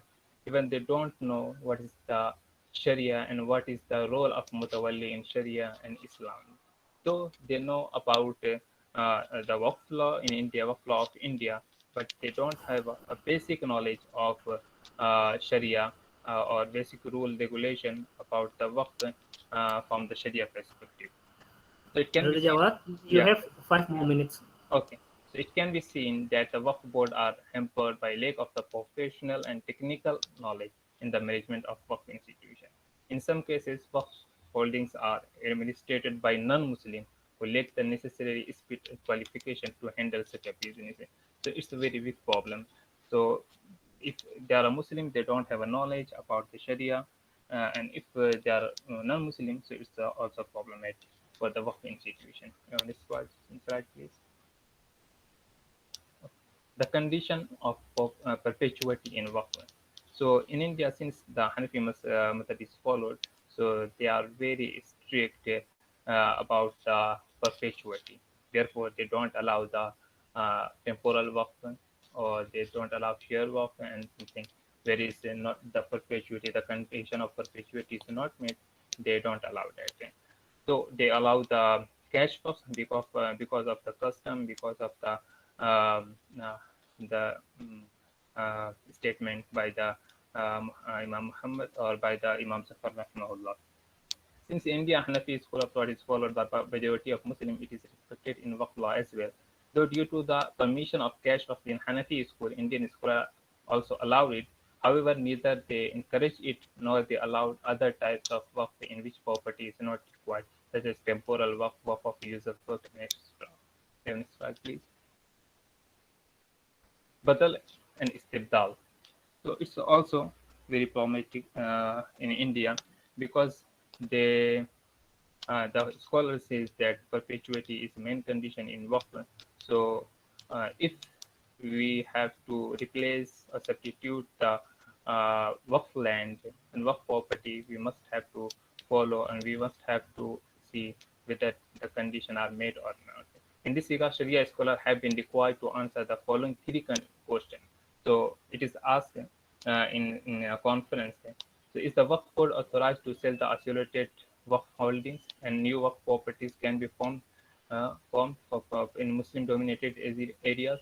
From a Sharia standing point, is the Waqf code able to relinquish such abandoned Waqf property to government or any individual in order to get any other property that would allow the Waqf to be reinstated in accordance with the original objective of founder or Waqf? Does Islamic law allow for the sale of the abandoned Waqf properties and their monetary values to be used for Muslim societies, religious, educational, and public welfare purpose without violating? So these were three questions that were asked in the conference from Sharia scholars. We have a next slide, please. So what was the answer? First is about first two questions Sharia scholar permitted. First two questions is some condition. When the Waqif has specified it at the time of the Waqf creation, then it's allowed. Where the Waqf has fallen into disuse, so there is not use of the Waqf, then it is allowed. Where replacement is more profitable and there is an increase in return, then it is allowed. When about the third question, when it came to the third question, they unanimously declined to allow both replacement and substitute because this situation completely violates the Waqf's goal and Waqf's intention. They're not allowed. We are going to conclude. Brother Jawad, Yes. one more minute for conclusion. Yeah, just its conclusion part. And I just read the notice that you are waited in the room for another paper presentation. Yes. I have just. Okay. Okay. Please conclude your presentation. Therefore, I'm in hurry. I'm just going to Okay. reading the slides. Right. Okay. So it's a conclusion. Waqf institution has been in existence in the country for the centuries. From the advent of Islam in this country, Islamic laws was predominant in Waqf institution until it was colonized by the British. Unlike other Muslim minorities country like Singapore, Waqf institutions in India are far behind to generate and produce profit for the benefit of the Ummah. So there is a huge gap between the India and other Muslim minority countries like the Singapore and Australia, New Zealand, and other countries. At present, the management of property is seriously impaired both due to the high incidence of legislation and poor management, disuse of the Waqf property. It has been observed that the root cause of the majority of the problem associated with the Waqf board is the occupation of the Waqf property. It can be seen the Waqf boards are not implementing the Waqf Act 2013. I have asked in interviews about why they are not implementing the Waqf Act 2013. So they said that it's very, very hard, very, very difficult for the Waqf board to apply this one 2018 because it is very strict about the role of the Mutawalli, about the Mutawalli. Therefore, the members are not ready to accept this Waqf Act 2013. Have a next slide, please. So here are the recommendations, some recommendations for the government and for some Muslim scholars to develop the Waqf property. Government should ask all Waqf board to implement the Waqf Amendment 2013 strictly and take an action against who misuse or disuse the Waqf property. Encouragement of Waqf property should be made a cognizable offense, and in case of any such compliance, FIR must be registered by the police. Muslim community and particularly Muslim scholars should stand firmly and protest peacefully if there is any noise of an occupation of Waqf property either by the authority or an individual. It has been seen that if there is a voice from the Muslim scholars or from the Muslim, the Waqf property will be safe. There is a need to relook at the condition of the perpetuity in Waqf, and temporal Waqf should be allowed as it will open the door for the development of Waqf property. The scholar should relook at the condition of replacement and substitution and allow it in all three cases under the supervision of the well-known Sharia scholar. So this is all about my part. If there is any question, inshallah, I will be there at the end of this talk, and I'll answer here. Now I have to join to other room. Okay, thank you so much for the brief and very interesting presentation, Brother Jawad. I'm sure that everybody agree. India has a very rich history regarding Waqf, and if we are talking about the development of Waqf in Southeast Asia, it was influenced by Muslim Indian actually, like Waqf in Singapore, Malaysia, and also Indonesia. I received a question from not actually a question but a comment from Mr. Hassan Peli. He mentioned that it is important that a register for all Waqf properties to be recorded, including those that have been hijacked. Maybe your short comment before Yeah. leaving the room for another presentation. Yeah, actually, there is a private institution or private body with the name of the WAMSI, Work Management System of India. So nowadays, they are started to record the work property which has been in each state. So you can see and search in the Google from the WAMSI, WAMSI, WAMSI. So they are starting to record all properties related to the work, but it's not all about the work property. Now they have started. So let's see how many years will take to register all the work properties. Okay, thank you so much, Brother Jawad. You want to leave the room and move to another parallel session? Yeah, I want to leave the room. I have rejoined another. Okay, thank you so much. Thank you so much, Brother Jawad. All the best, inshallah. Okay. All right, ladies and gentlemen, now we are moving to the next presenter, last but not least, a paper titled Legal Framework of Waqf Management and Administration in Bangladesh, Issues, Challenges, and Way Forward, will be presented by Brother Muhammad Tuhimia. Yes, assalamu alaikum wa rahmatullah. Salam. Can you hear me? Brother, yeah, very clear. Your voice is very clear. Okay. So, can I try to share my slides? I want you to can operate try, my... but I'm not sure whether you can. Okay. Oh, okay, just try. Try first. Okay.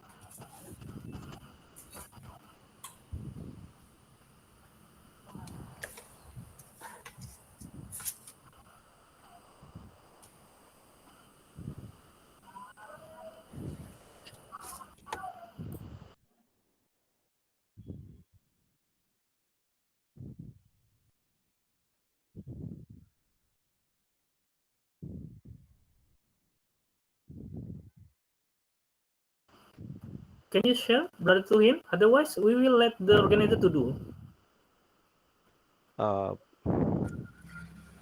Okay. Are you watching my slides? Oh, yeah. It's working now.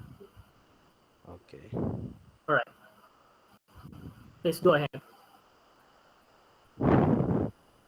Okay. Thank you so much, Dr. Ihsan.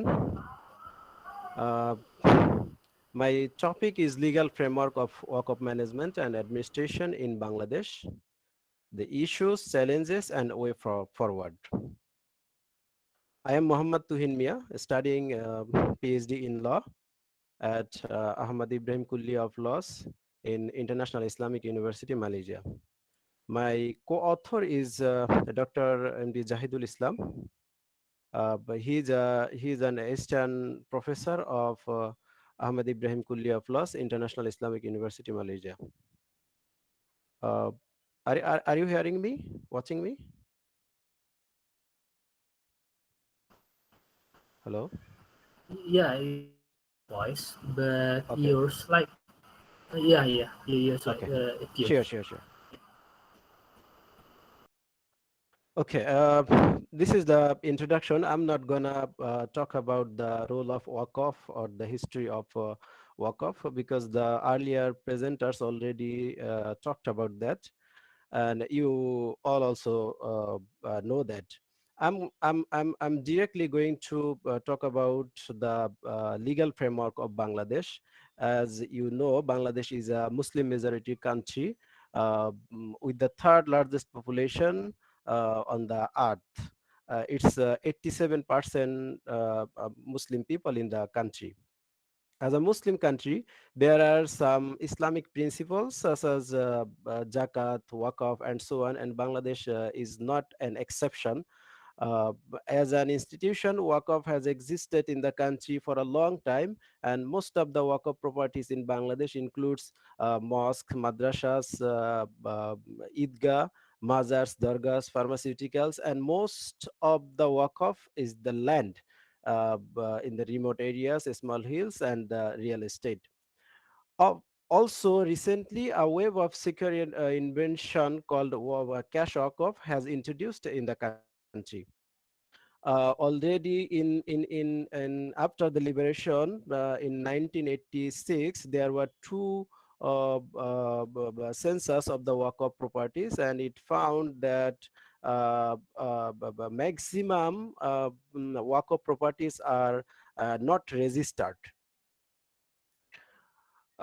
Regarding the registration of the Waqf property in Bangladesh can be divided into three general categories. First of all, Waqf registered with the Office of the Waqf Administration. Second, Waqf as a private trust. And the third, Waqf is managed by Mutawallis and the management. In this regard, the second and third categories of properties are not enlisted. Actually, they are not directly controlled by the Waqf administrator's office. So there is a loophole to manage the Waqf properties in Bangladesh. In Bangladesh has about 21,000 Waqf lands, which only 12% have been fully progressed. Sorry, brother Tuhin, Yes. your slide is not moving. It is still in the first slide. Okay. Otherwise, I think we okay. No, it's moving. Is it moving now? Yeah, no, it is in the third slide. Third slide. Okay. Okay, the Waqf in Bangladesh also faces problems. Just now, the earlier presenter also presented and talked about some issues and challenges in India. I found that there are many similarities in India and Bangladesh in terms of the lack of inefficiency of Waqf land, the Mutawallis management, unregistered Waqf land, and etc. Thus, this article actually plans to find out the issues and challenges that arise on the Waqf and hinders the improvement of Waqf management and administration. Also, the article talks about Bangladesh's existing legal framework and administration, and the Waqf's role on Bangladesh in terms of financial measures and poverty reduction. The article is a qualitative research with secondary data sources. The findings of this study suggest that to improve the country's Waqf as well as to introduce a new law. Okay, let's look at the historical development of management in Bangladesh. You will see similarity with India, because we were in Indian subcontinent. We are actually together before 1947, India and Pakistan, the present Bangladesh. And after the 1947, we are separated and we were with the present Pakistan. We were the East Pakistan, the called Bengal. So if we look at the history, it started in Mughal period in the Bengal about the Waqf properties. In 15th century to 18th century, Mughal emperor Mughal period was run, and a large number of mosques, Islamic schools, social organization, and institution used to be administered by the bequest of Waqf properties. After that, in 1806, Haji Muhammad Muhassin of Hooghly, India, was a Zamindar from the Saidpur territory, used all of his bequest income to support the religious and educational institutions in Hooghly, Imambara. That was the actually in Bengal. That was the actually starting of the Waqf properties. Then the British occupation came, and the Waqf estate was controlled by the Muslim personal law that governed the main part of Waqf. The chief judge was the protector of Waqf estates within the jurisdiction. Then in 1947, in 1934, the Bengal Waqf Act was used in East Pakistan, the present Bangladesh, and continued to manage Waqf properties. And then in 1962 there was a Waqf ordinance, and after the freedom, Bangladesh government retained and adopted the Waqf ordinance 1962, also without repealing the Waqf Act 1934, Bengal Waqf Act. And then previously the Waqf properties was controlled by the Ministry of Education. Then went to in 1972 under the Ministry of Land Reforms and Land Administration, and currently the Waqf properties are managed and controlled and under the Ministry of Religious Affairs. Though Section 7 of the Waqf Ordinance 1962 governed authorities that authorities can appoint a Waqf administrator for a term of 5 years, and he should be a Muslim. If he wants, he may appoint also a deputy and assistant administrator if it is considered important. Then the office of the Waqf administrator is located in Dhaka, and there are also 4 departmental workplace and 24 district level offices, though we have 64 districts in the country. Section 47 of the 1962 ordinance, all Waqf properties will be registered in the office of the administration, though the practical situation is different. Application for registration can be made by the Waqif, the settler, or the Mutawalli, who is working as a manager, and or the Waqf committee. The Waqf Ordinance 1962 clearly said about the registration, that registration is compulsory under the ordinance, and it provides penalties for mutawallis who neglect the registered Waqf properties at the Waqf office. So let's talk about the legal framework of Waqf management and administration. As pointed out by the Department of Waqf Bangladesh, the current standards and guidelines related to the operation, control, and management of Waqf property are the Waqf Validating Act 1930, Waqf Validating Amendment Act 1930, Bengal Waqf Act, then Waqf Ordinance, Waqf Administration Rules, and also in 2013 there was another act, which is Waqf's Special Provisions Act. In the absence of government rules, especially with the regard of Waqf Ahli or the family Waqf, the Privy Sorry, Brother Council. Twin. Yes. Sorry, can you play the slideshow to make a better view? Sorry? The slideshow. Can you play the slideshow to make a better view, because it is a little bit small. Okay. Slideshow. Are you watching now? Not yet. I mean, on your right bottom of your screen, there is Yeah. a cursor of slideshow presentation. Can you click that button so you will have a better view of your slide? Yeah, I already. Yeah, that one. Oh, Is it? Are you watching now? No, it doesn't appear. Okay, if it is not working, just proceed. Because we run out of time. Okay, I'm sorry. Nevertheless, it was impractical to fund a Waqf organization from government finances. As a result, the government passed the Bengal Waqf Act in 1934. And the Bengal Waqf Act 1934 adopted the collection from the total income bequeathed by Waqf. And one of the main goal of the act is to protect the Waqf field from mutawallis, mismanagement, misappropriation, and unpredictable demonstration about Waqf organizations. But still, the situation is the same regarding the mutawallis mismanagement. Okay, this is my main part of the research issues and challenges of Waqf management and administration.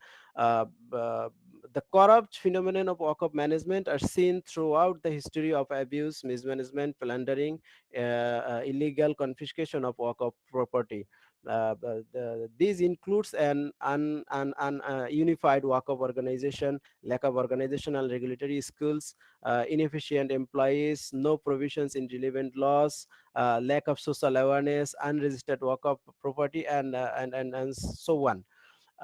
If we highlight the issues and challenges, then it comes first the less employees.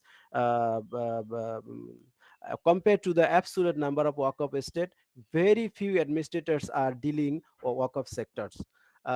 In order to legally organize and manage the particularly large number of work-off estate throughout the country, a large number of qualified staff are needed in this regard. As I said earlier, that we have 64 districts, but only 29 district offices are currently administrating or managing the work of estates, which is nearly 800 work of estate for each district. So the second challenges is unregistered work-up property. Although Section 47 of the work-up ordinance clearly declared about the registration is compulsory, but still more than 33% of the absolute work-up properties in Bangladesh are still unregistered. Actually, there are we found three reasons for the unregistered work-up property. First of all, many people are not aware of the work-up organizations, especially in rural areas. Second, they avoid to being controlled by the work-up organizations. And third, avoiding paying 5% levy, because this payment is mandatory for all work-up estate enlisted in the administration. So they just avoid to register in the administrator's office. Then the misappropriation of work-off property and illegal occupation. Of course, many work-off property has been occupied illegally by the private or the public individual or even the government offices. In addition, there is no social burden for the restoration. Without sufficient and capable staff, a single national Waqf committee cannot conduct continuous and detailed inspection to prevent mismanagement of Waqf property. Uncollected debts. Regardless of regulations, in the past few years, a large number of measures have not fulfilled their obligations. In order to balance the accounts of the Waqf committee, it is vital to reinstate debts. Then operational inefficiency and Waqf dispute complications. Unapproved transfer. Sometimes the mutawallis transfer or sell the property without the administrator's approval. Personal use of Waqf income by the mutawalli or the Waqf committee or the who is actually managing the Waqf properties. Lack of progressive and innovative ideas. The possibility of interest in the people, that is the possibility of updating Muslim human resource through education and training, has been received any consideration. Then But Tuhin, central. you have 5 more minutes. Okay, thank you. Centralized workup management system. All the workup properties or the management is under the chief administrator situated in Dhaka, in the headquarter. So no, still there is no Sharia and advisory board. To monitor the rules and regulations of Sharia law throughout the activities, including organization and investment, is needed. Educated census of Waqf estates. After the freedom, we have only 2 census, so we need more census for Waqf estates. Lack of regulations in related laws. There is no skilled employees, and also there is no social awareness to administer Waqf properties. Prospects and way forward. Under the current circumstances, the regulation can no longer meet the task and it has become insufficient. This is an excellent time for the Waqf administration and the beneficiaries of the Mazar Dargahs and mosques to introduce another law concerning how to deal with the issues and how to use their assets and property, especially aid of Muslim society and human culture. Waqf institution also should be excluded from paying court fees and the enlistment fees. They should assign a skill advisory board with experts in legal, financial, and issues and Sharia law to complete the formulation of the proposed strategy with a specified time. The Waqf government also should democratize and decentralize the power to make it stronger and more effective. Waqf management also should not satisfied with the collecting its contribution from Waqf, but should set specific rules for Waqf mutawallis regarding where and how and at what rate they should contribute Waqf income under their supervision. Bangladesh also should set up a national Waqf advisory committee or an advisory board of Sharia law. But the management should have a substantive method to guide the overview and evaluate of Waqf property. The government also should have some experts to develop these Waqf estates.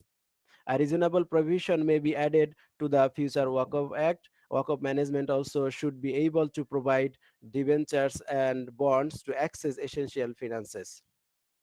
The government authority should crack down the properties for moving Waqf money and make progress in collecting estates under illegal occupation. They should stimulating rich people to make Waqf is crucial, otherwise this tool will gradually fail. Therefore, the ulamas, the imam, the educators of religious institutions should act quickly, because people trust them and they have a huge influence on these people. Islamic researchers also should write on this issue and give speech on it wherever possible. The government body also may arrange training for its officials, representatives, and the mutawallis.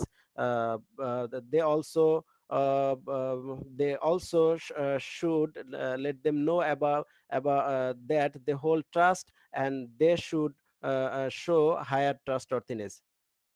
The Islamic microfinance institutions based on Waqf should be established. The website should be furnished with design, updated data, activities, and promotion performed by the Waqf management department. In addition to building up houses or for orphans, mosques, religious schools, or madrasas, schools, colleges may contribute to make a better society. Many people actually lack of financial to protect them in court. So Waqf properties or institution in Bangladesh can also use its available monetary assets, identify such serious social problems. Okay, this is my conclusion. Bangladesh is facing challenges of poverty, and the country has a large amount of Waqf property. Therefore, it should set basic goals focusing on the country's Waqf progress in terms of better management. So what I discussed already is the real situation of Bangladesh, and the difficulties show that the real situation of the management of Waqf institution in Bangladesh. Waqf institutions should improve their practices to provide finances to poor people. Therefore, the Waqf state should use its current and accessible property or resources to find and develop those sectors. The expansion of payment should increase in supporting and conducting the functions of elevating national poverty. In this case, national laws should be developed for the management of religious organizations, such as the Waqf administration or Waqf management. Thank you so much for your kind cooperation. Assalamu alaikum. Waalaikumsalam warahmatullahi wabarakatuh. Thank you so much for your brief presentation, Brother Tuhin. And I think this is another experience from the Indian subcontinent that provide a picture. India, Bangladesh, also Pakistan, I think they have a very rich history regarding Waqf. All right, I received a comment from Mr. Hassan. Mr. Hassan is very active in giving comment. I really appreciate it. He said that corruption and abuse of Waqf is because of public ignorance. So therefore, he suggests for mass education. What's your comment about this idea? Do you agree or not? I'm totally agree with Dr. Hassan Bali. Actually, the problem is that the people are not aware of the Waqf properties. They are not aware of the rules and regulations.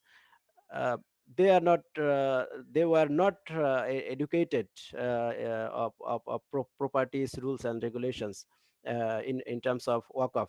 So if they are educated, they know, if they know all the rules and regulations, if they are aware of the Islamic religious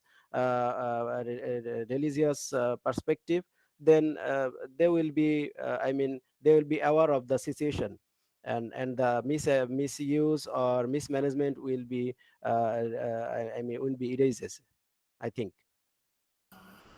Okay, thank you, brother. All right.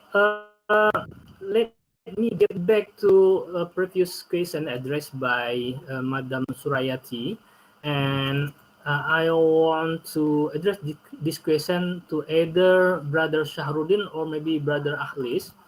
Madam Suryati is from, she is the activist from the founder of Persatuan Halfway for Fairly Strays. Correct me if I'm mistaken.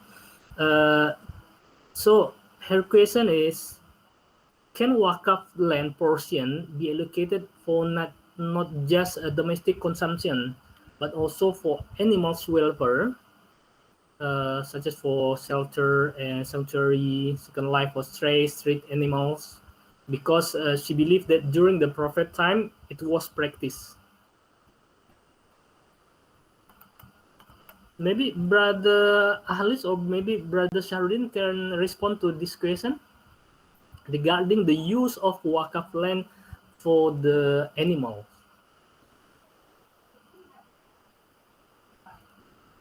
Are you still around?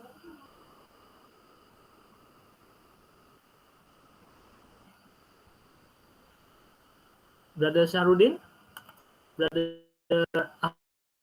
Ahlis?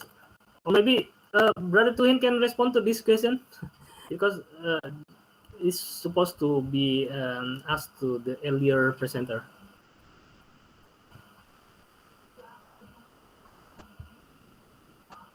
I think you are muted. You are muted, Brother Tuhin. Okay, brother, can you repeat the question, please? Yeah, this is from Madam Surayati.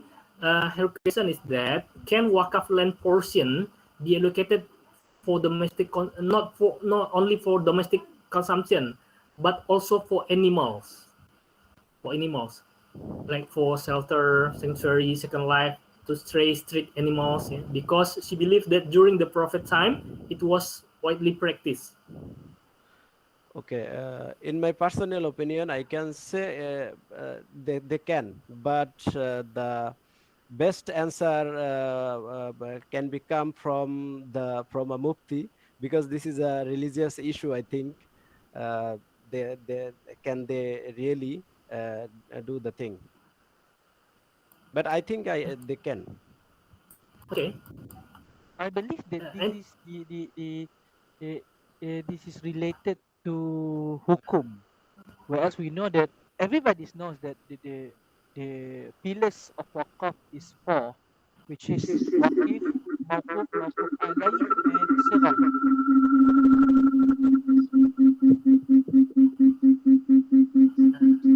I think the noise is the noise come from Madam Surayati. I'm so sorry. The echo come from your side. So please proceed, Brother Faisal. Okay, all right. So let's say that the wakaf properties is being utilized for the use of for the sake of animals, which is we can categorize this by two categories. The first, only for that animals, and second, the animals that benefited by human. For example, stock for the stock of meat, for animals to be used for food supply. Uh, in this case, we need to narrow down the details, the usage of the animal. And I believe that in a lot of scholars, they agree that mawquf alayh is a man, is a person, that man must benefited from the waqf, from the properties of waqf. So meaning that you agree with the use of the Waqf portion for Partially, animal or not? partially I agree. Partially I agree because animals is for the usage of man. Okay. Food stock for agriculture. And that in that Mm. case, the use of waqf properties, yes, I agree. But in the case of to keep the animals using the waqf properties, that need to be narrowed down by the Islamic scholars. Need to refer to Islamic scholars, because it's regarding the hukum, and waqf is strictly binded with hukum. Wallahu a'lam. What I get from Brother Faisal's opinion is that as long as the end beneficiaries is human, it is allowed. But actually, I personally have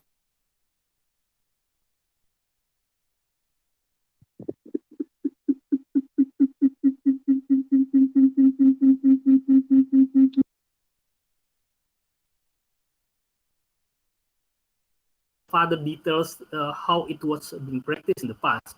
So I think we need more opinion or more historical evidence regarding this. Anyway, Madam Surati, you want to respond to this answer or? Yeah, you are still muted, Madam.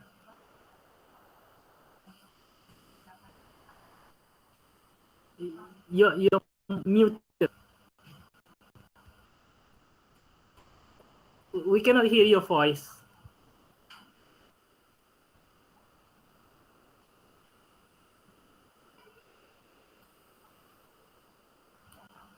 Madam Surati, we cannot hear your voice. Yeah, it is echoing. Can you hear? Yeah, please speak slowly. Oh boy. What's that? Sorry, I'm not so handy on this. How do I really want to talk about this. Okay. It's something. But can you hear me? No? Yeah, if you talk slowly, we can hear because it is echoing actually. Okay. It's echoing, I think.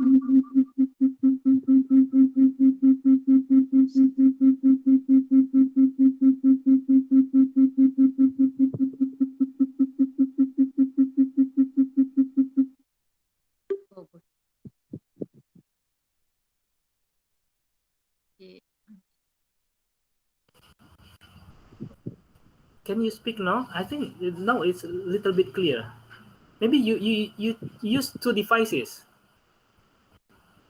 Sometimes it happens because we use two devices. That's why it is echoing. Can you speak now, Madam?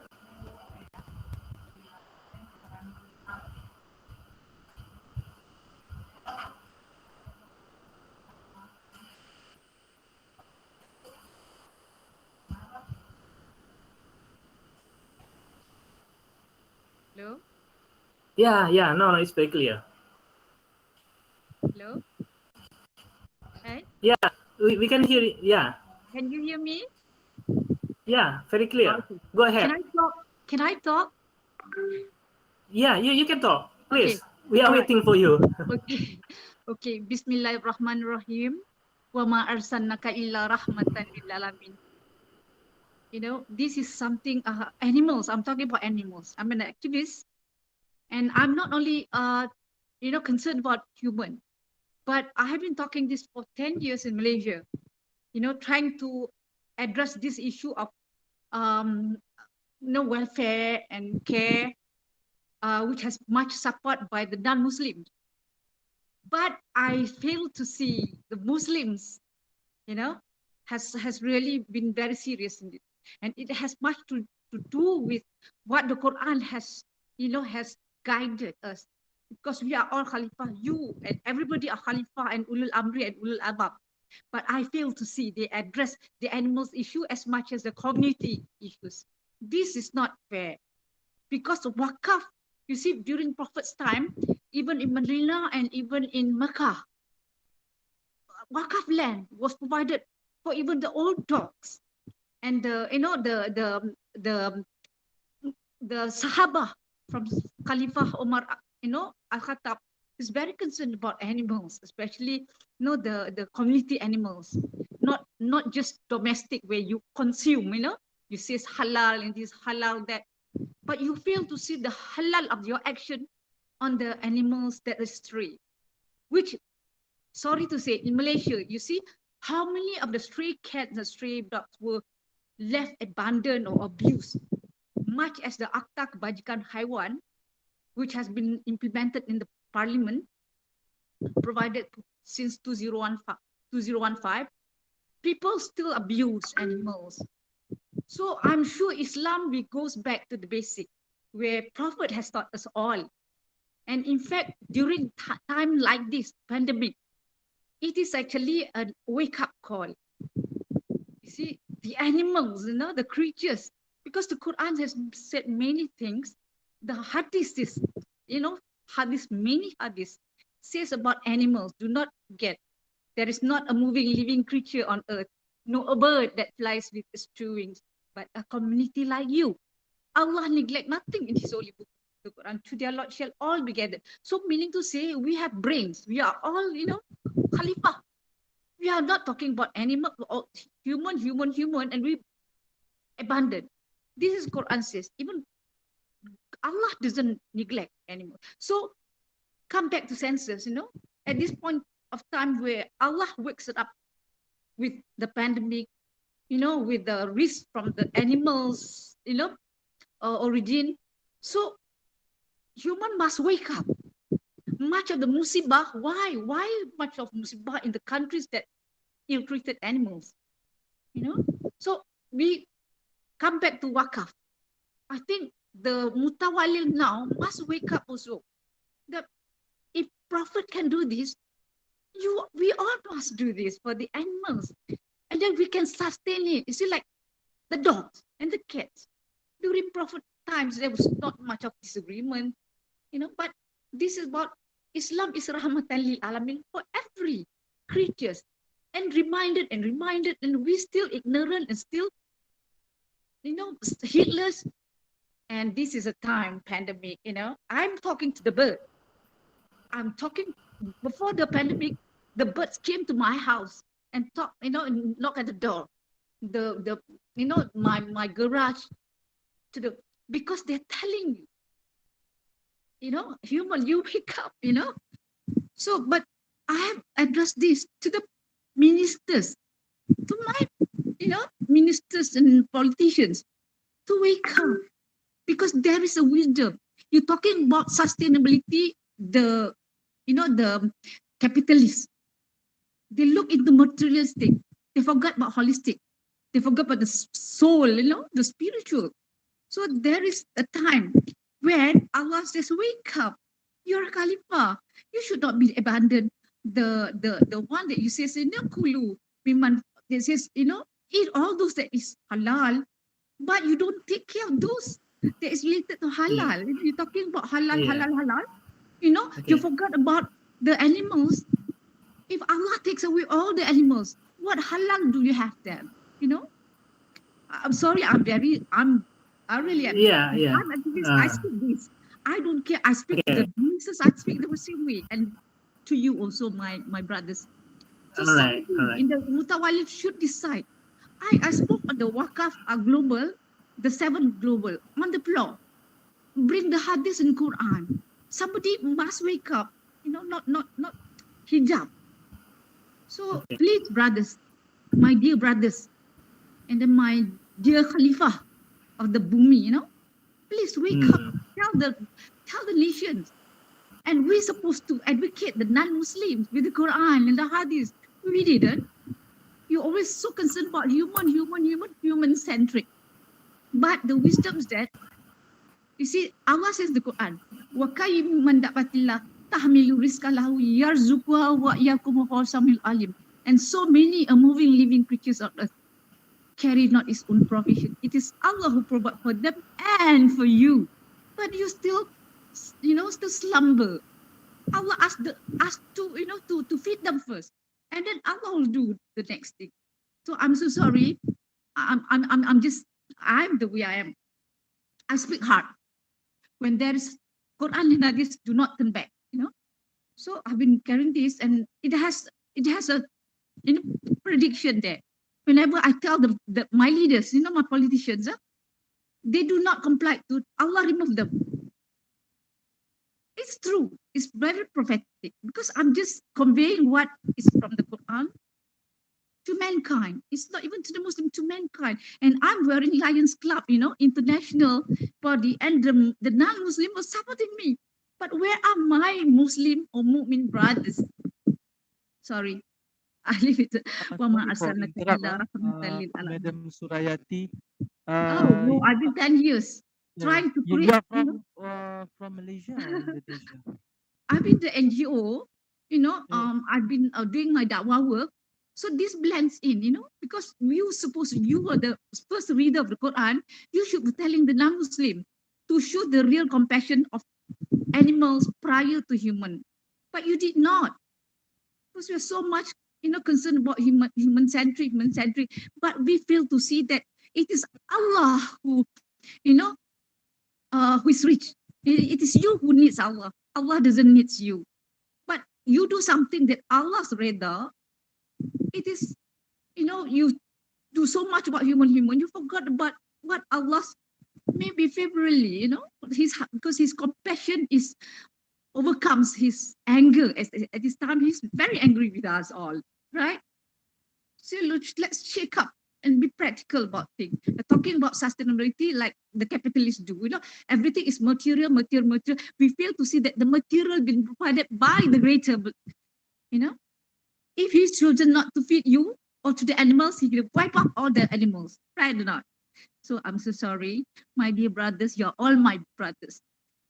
I've been talking this to the non-Muslim, and they cannot rebut because I bring the Quran and the Hadith for this so justifiably. I've been in the human. I've been doing in the human social activists, but mankind is ever debatable. So I bring animals are much more pious. So thank you so much. I've done my part. I've conveyed. My part is to convey. Thank you so much. Somebody must come out, with a paradigm. Think out of the box. Okay. Right. Thank you, brother. Okay. That's very interesting. Very interesting idea. Yeah. That's how activists got to talk. Okay. Thank you so much, ma'am. Yeah. Thank you so much. Otherwise, we are I cannot agree. talking. We do not act. We must walk the talk. Yeah. Right. Thank you, brother. More with your idea. Yeah. Thank you. Okay. So, Actually, we reached the end of this session actually. But before I end up this session, I would like to invite all presenters maybe to deliver the concluding statement regarding this session, or maybe perhaps related to their presentation, and very short statement, only short statement in 30 seconds. And I start from the other side. Thank you, Dr. Hidayatul Ihsan. Please, Brother Sarudi. Yeah. From me, I think not the last word. I totally agree with the our Dr. Surayati Osman. Yeah, we are not the human centrists. Yeah, but we are trying to through Waqf. Yeah, through Waqf, the betterment of ummah as well as the animals and all the creation of in this world can be benefit from Waqf. That's my word. Thank you. Okay. Thank All right. you. Thank you so much. Jazakallah That's a khairan. very powerful statement. Brother Halis, are you still around?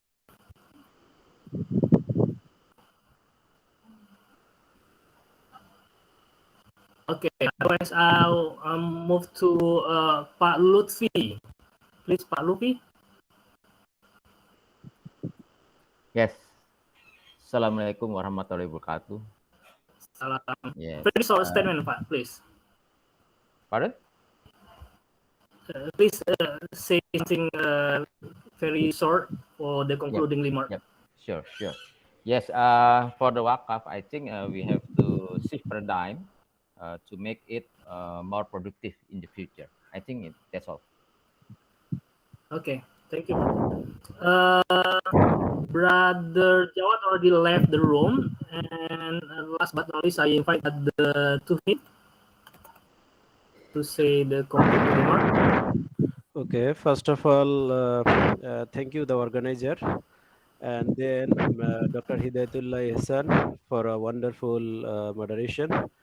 And I would like to also thanks all the presenters and Brother Hassan Bali with Dr. Suraya Osman.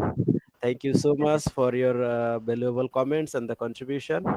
And see you, inshallah. Assalamu alaikum.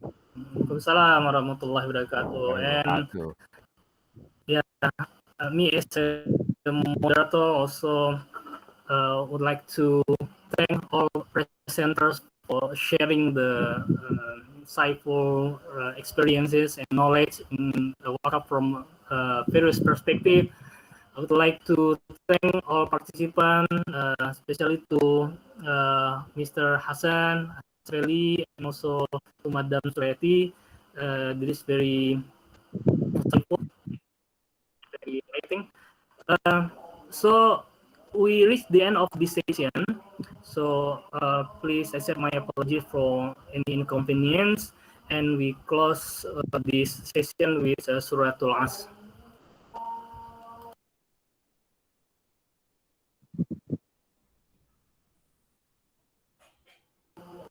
Thanks again for your participation, and Assalamualaikum warahmatullahi wabarakatuh. Waalaikumsalam Present this warahmatullahi Sister wabarakatuh. Ifa. I think we have to take a picture, right? Sister Ifa, I leave it for you. All right. Thank you very much, Dr. Hidayatul Ihsan, for moderating this session. Also, thank you to the all presenters for presenting the papers and all participants for attending the session. For last, we will have a photo session, so all presenters as well as participants are welcome to take a position. And maybe, operator, can you please assist in screenshots this session?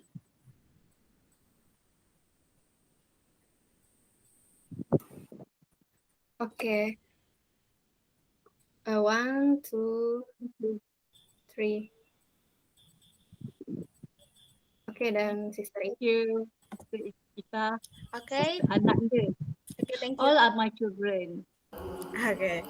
Okay, thank you Thank very you. much. Jazakallah wa ma arsalnaka illa rahmatan lil alamin. Wa ma arsalnaka illa safatan lil bashiran wa nadhiran. Thank you so much.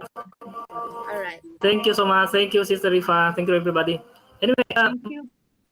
Can I have your email or maybe your phone number? You're talking to who?